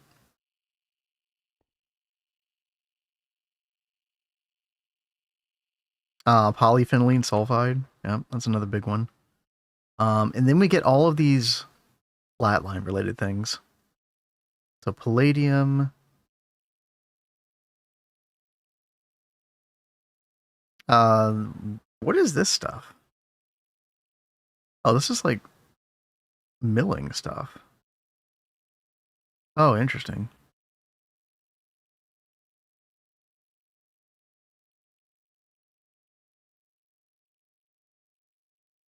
You know how to paste Schematica, schematic, and creative? I think there's a... I think there is a config somewhere. Let's see. Can't you go in Schematica printer? Yeah. So go to mod options, type in Schematica, config, printer, and then this placement delay. I think that's the one. You can play around with these, but I'm pretty sure I did that before.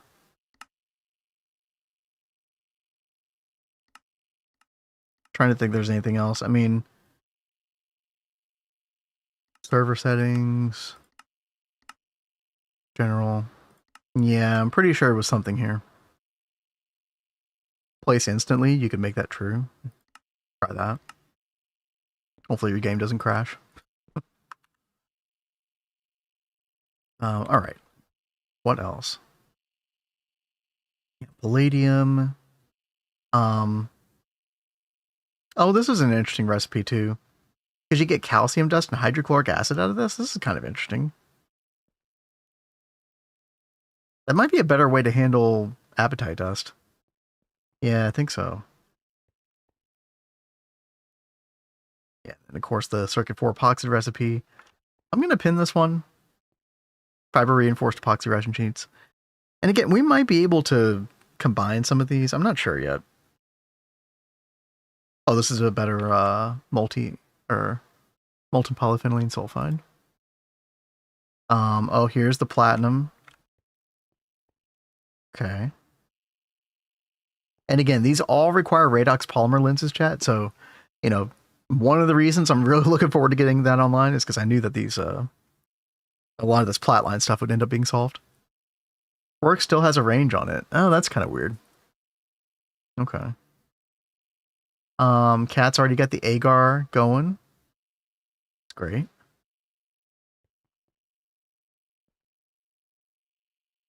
We might want to put that, instead of the output bus thing that you did before, Cat, we might end up wanting like a bunch of agar in the system as well. I'm not sure. We can fix that later if we need to. Not have any in the system as well? Well, no. Like we might need just like really large quantities on hand for like an autocraft maybe. Yeah, so eventually, eventually when we get the QFT, we'll want to do that, but that's way later. Yeah. Okay, that's fine. Don't worry about it. Okay. Let's see. Agar. There's another part of Flatline, rhodium.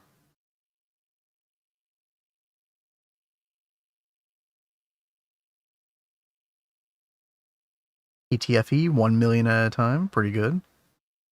There's ruthenium.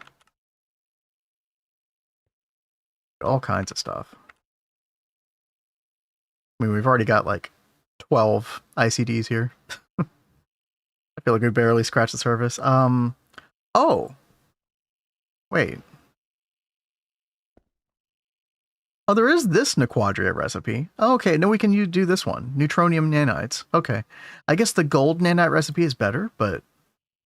Oh, yeah, we could totally do that. Okay, nice. And then there's, Enrich Nequada. And then there's one for Nequada, yeah. Yeah. So we can totally do Nequada line with this. That's nice. Phthalic acid, we're totally going to want. There's osmium. 2 different osmium things going on here. PBI, that's another great one. One that uses phthalic acid, one that doesn't.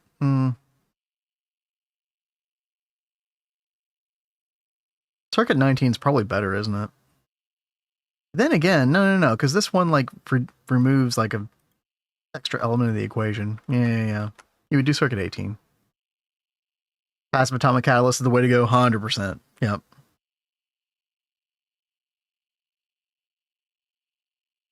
I'll chat. What is the difference between some of these? I'm not sure. Okay, gold nanite recipes, we can avoid those. Chloromantic acid, we don't really need to keep on main network. Phthalic acid, I definitely want that passived. Hydrogen peroxide, don't care. Oh yeah, this is like the entire bastnasite line. Yeah. In a couple different forms, we're saving crushed. We would use the crushed version, probably with sodium. Yeah. Very nice. Okay, we're almost at the end, chat. There is this right here. We might go augment our prismarine line with this. That looks really good. And then super glue. Super glue is going to be nice. I've got that like auto craftable right now. Yeah, but having a bunch of it passived and then like the nice, graphite recipe uses super glue or can use super glue, it's much better. And then this is a big one, chat. Mutated living solder. I think we do want to passive a certain amount of this. Probably the bigger recipe, yeah. And then look at that Kevlar. Okay, so how many of these do we have? 1, 2, 3, 4, 5, 6.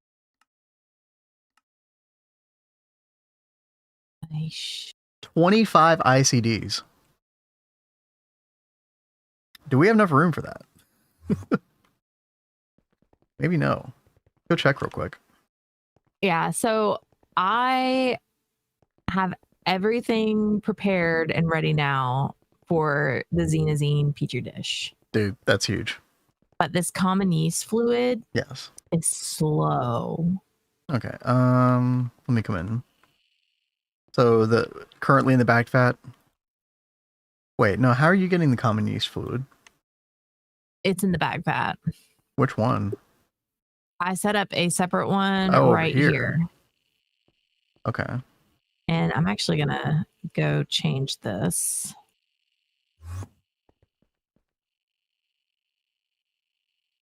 Wait, sorry, I think I was looking at the wrong thing.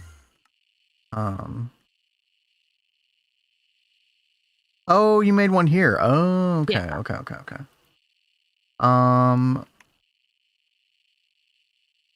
But we need a crap ton of it. Yeah. To make what we need for this. Okay. There's a reason that this is slow, Cat. Why? Because you don't have the output, any in the output hatch. You have to fluid regulate this, remember? Oh my god, yeah. Let me get a fluid regulator for you. Here, I'll help you get this done real quick.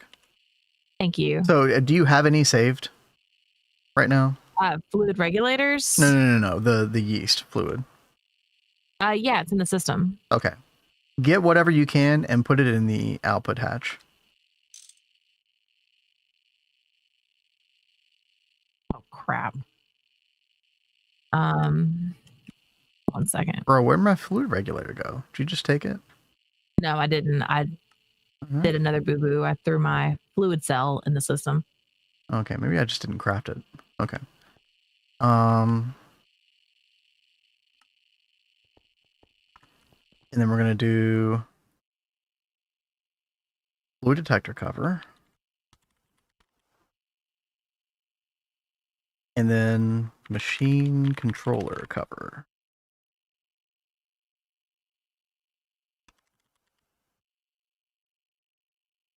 Okay.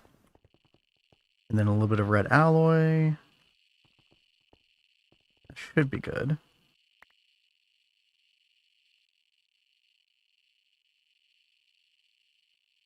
Okay. Machine controller cover goes right there.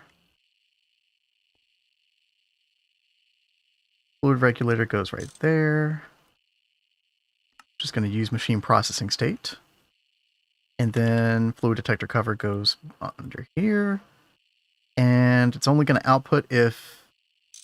I mean, this output hatch is way too big, but it should be okay. 512,000 liters. If it's above, emit the signal. Yeah. Okay. And then we'll set that to, I don't know, 200 liters per tick or something. Okay. And then we just need redstone. And that should be good. So when this reaches, see, it's going very quickly now, Kat. 78,000. Oh, well, fantastic. Per craft. Yeah. And so the moment this goes above 512,000, there it goes. Yeah, perfect. We can actually set that to a higher value. Let's do like 1,000 per tick.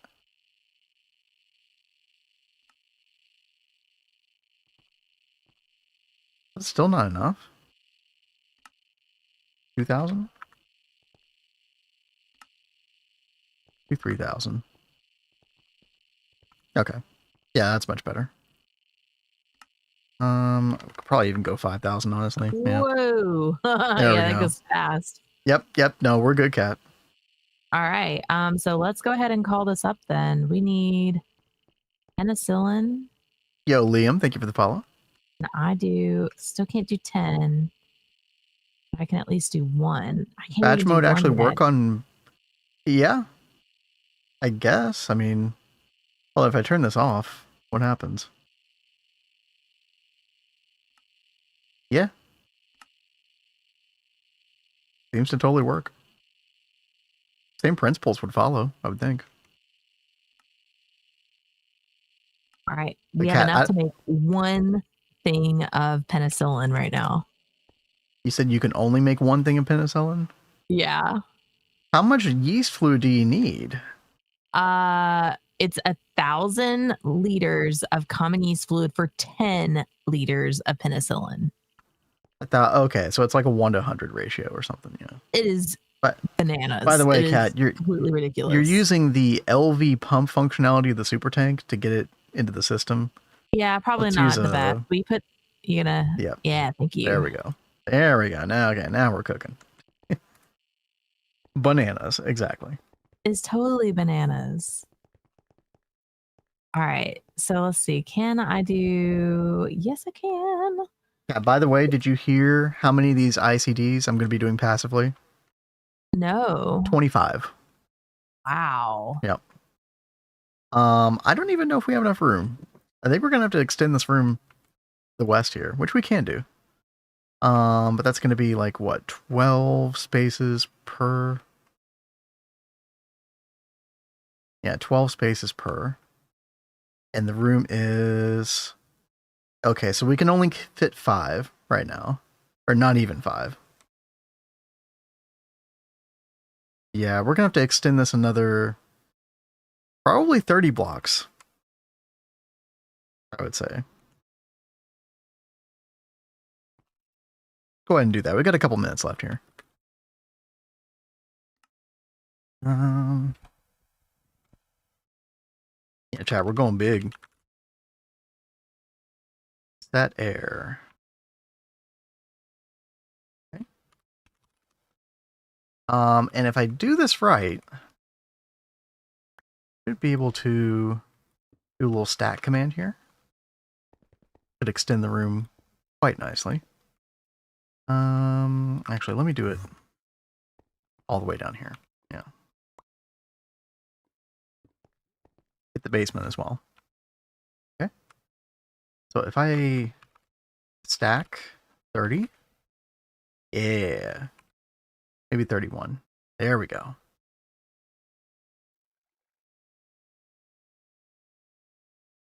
Although it didn't really retain our pattern. Oh well. That's fine. We'll fix it. All right, we got our first Xenoxene. Yo! I didn't think that was gonna happen. Let's go. Yeah, we got it right on the wire, man. Wow. Let's freaking go, chat. Okay. We're setting up the backvat for that passively off stream. And then when we show up again on Thursday for our next stream, which is going to be 6 p.m. Eastern, we'll have a bunch of Xenoxene. We'll actually be able to set up like passive redox polymer. We'll go ahead and like start preparing machines for that. I don't know how much we'll get done off stream, but I at least want to get Xenoxene running today. And dude, yeah. Kat, the nightmare is over. How's it feel? Thank God. I'm so glad it's over. Kat, if you haven't gotten to this point in the game, maybe you're getting there, maybe you're getting closer. Hopefully it's making a little sense. Like, it's not the worst thing in the world, but it is pretty cringe. It's very cringe. But now you know. Yeah, I'm just gonna finish setting up this room, and then we're probably gonna call it a day. Got some really good work done today. Yeah, we did. We doubled our power. We got our UHV capacitor, 9.2 quintillion storage. Hey, we went up to 0.02% on the LSC. Let's go. That's the bottom awesome. right there. 0.02%. Yeah. Let me go ahead. Snooze those ads. Yeah, let's snooze those ads. Yeah, I think we're gonna get out of here. Yeah, thank you all for joining today. Oh god, the ceiling looks like total cringe work. Hold on. Yeah, thank you guys for being here with us on our journey. Redox this was polymer on incredibly Thursday. Painful for me. Hopefully you guys have a better experience with it. Well, now at least Kat fully understands now. Yeah. You've gotten the authentic GTNH experience, Kat. Aren't you thankful to Greg? I'll be more thankful if they change how to do this because I know we'll be back. I know we'll have to do this again, but I swear, if we do this again, we should just like cheat this crap in. Cheat it in. Okay, I don't know about that. I will totally red bridge this next time. Okay, yeah. Just because we have the emote for it, okay, it doesn't mean that we need to start going crazy. Chat, friend of the stream, you might know him, Random Potato 10, is streaming Windcraft right now on day 4 of his subathon. And apparently it's all lizards all the time over there. So, be sure to apparently so. Give him an old lizard. Do a good lizard pyramid over there, okay? Yeah, if you're on Twitch, I'm going to send you all over there. If you're on YouTube or Kick, thank you very much for joining us. And we will see you all on Thursday, 6 p.m. Eastern. Until then. Yep. Y'all take Bye, care, guys. right? See ya.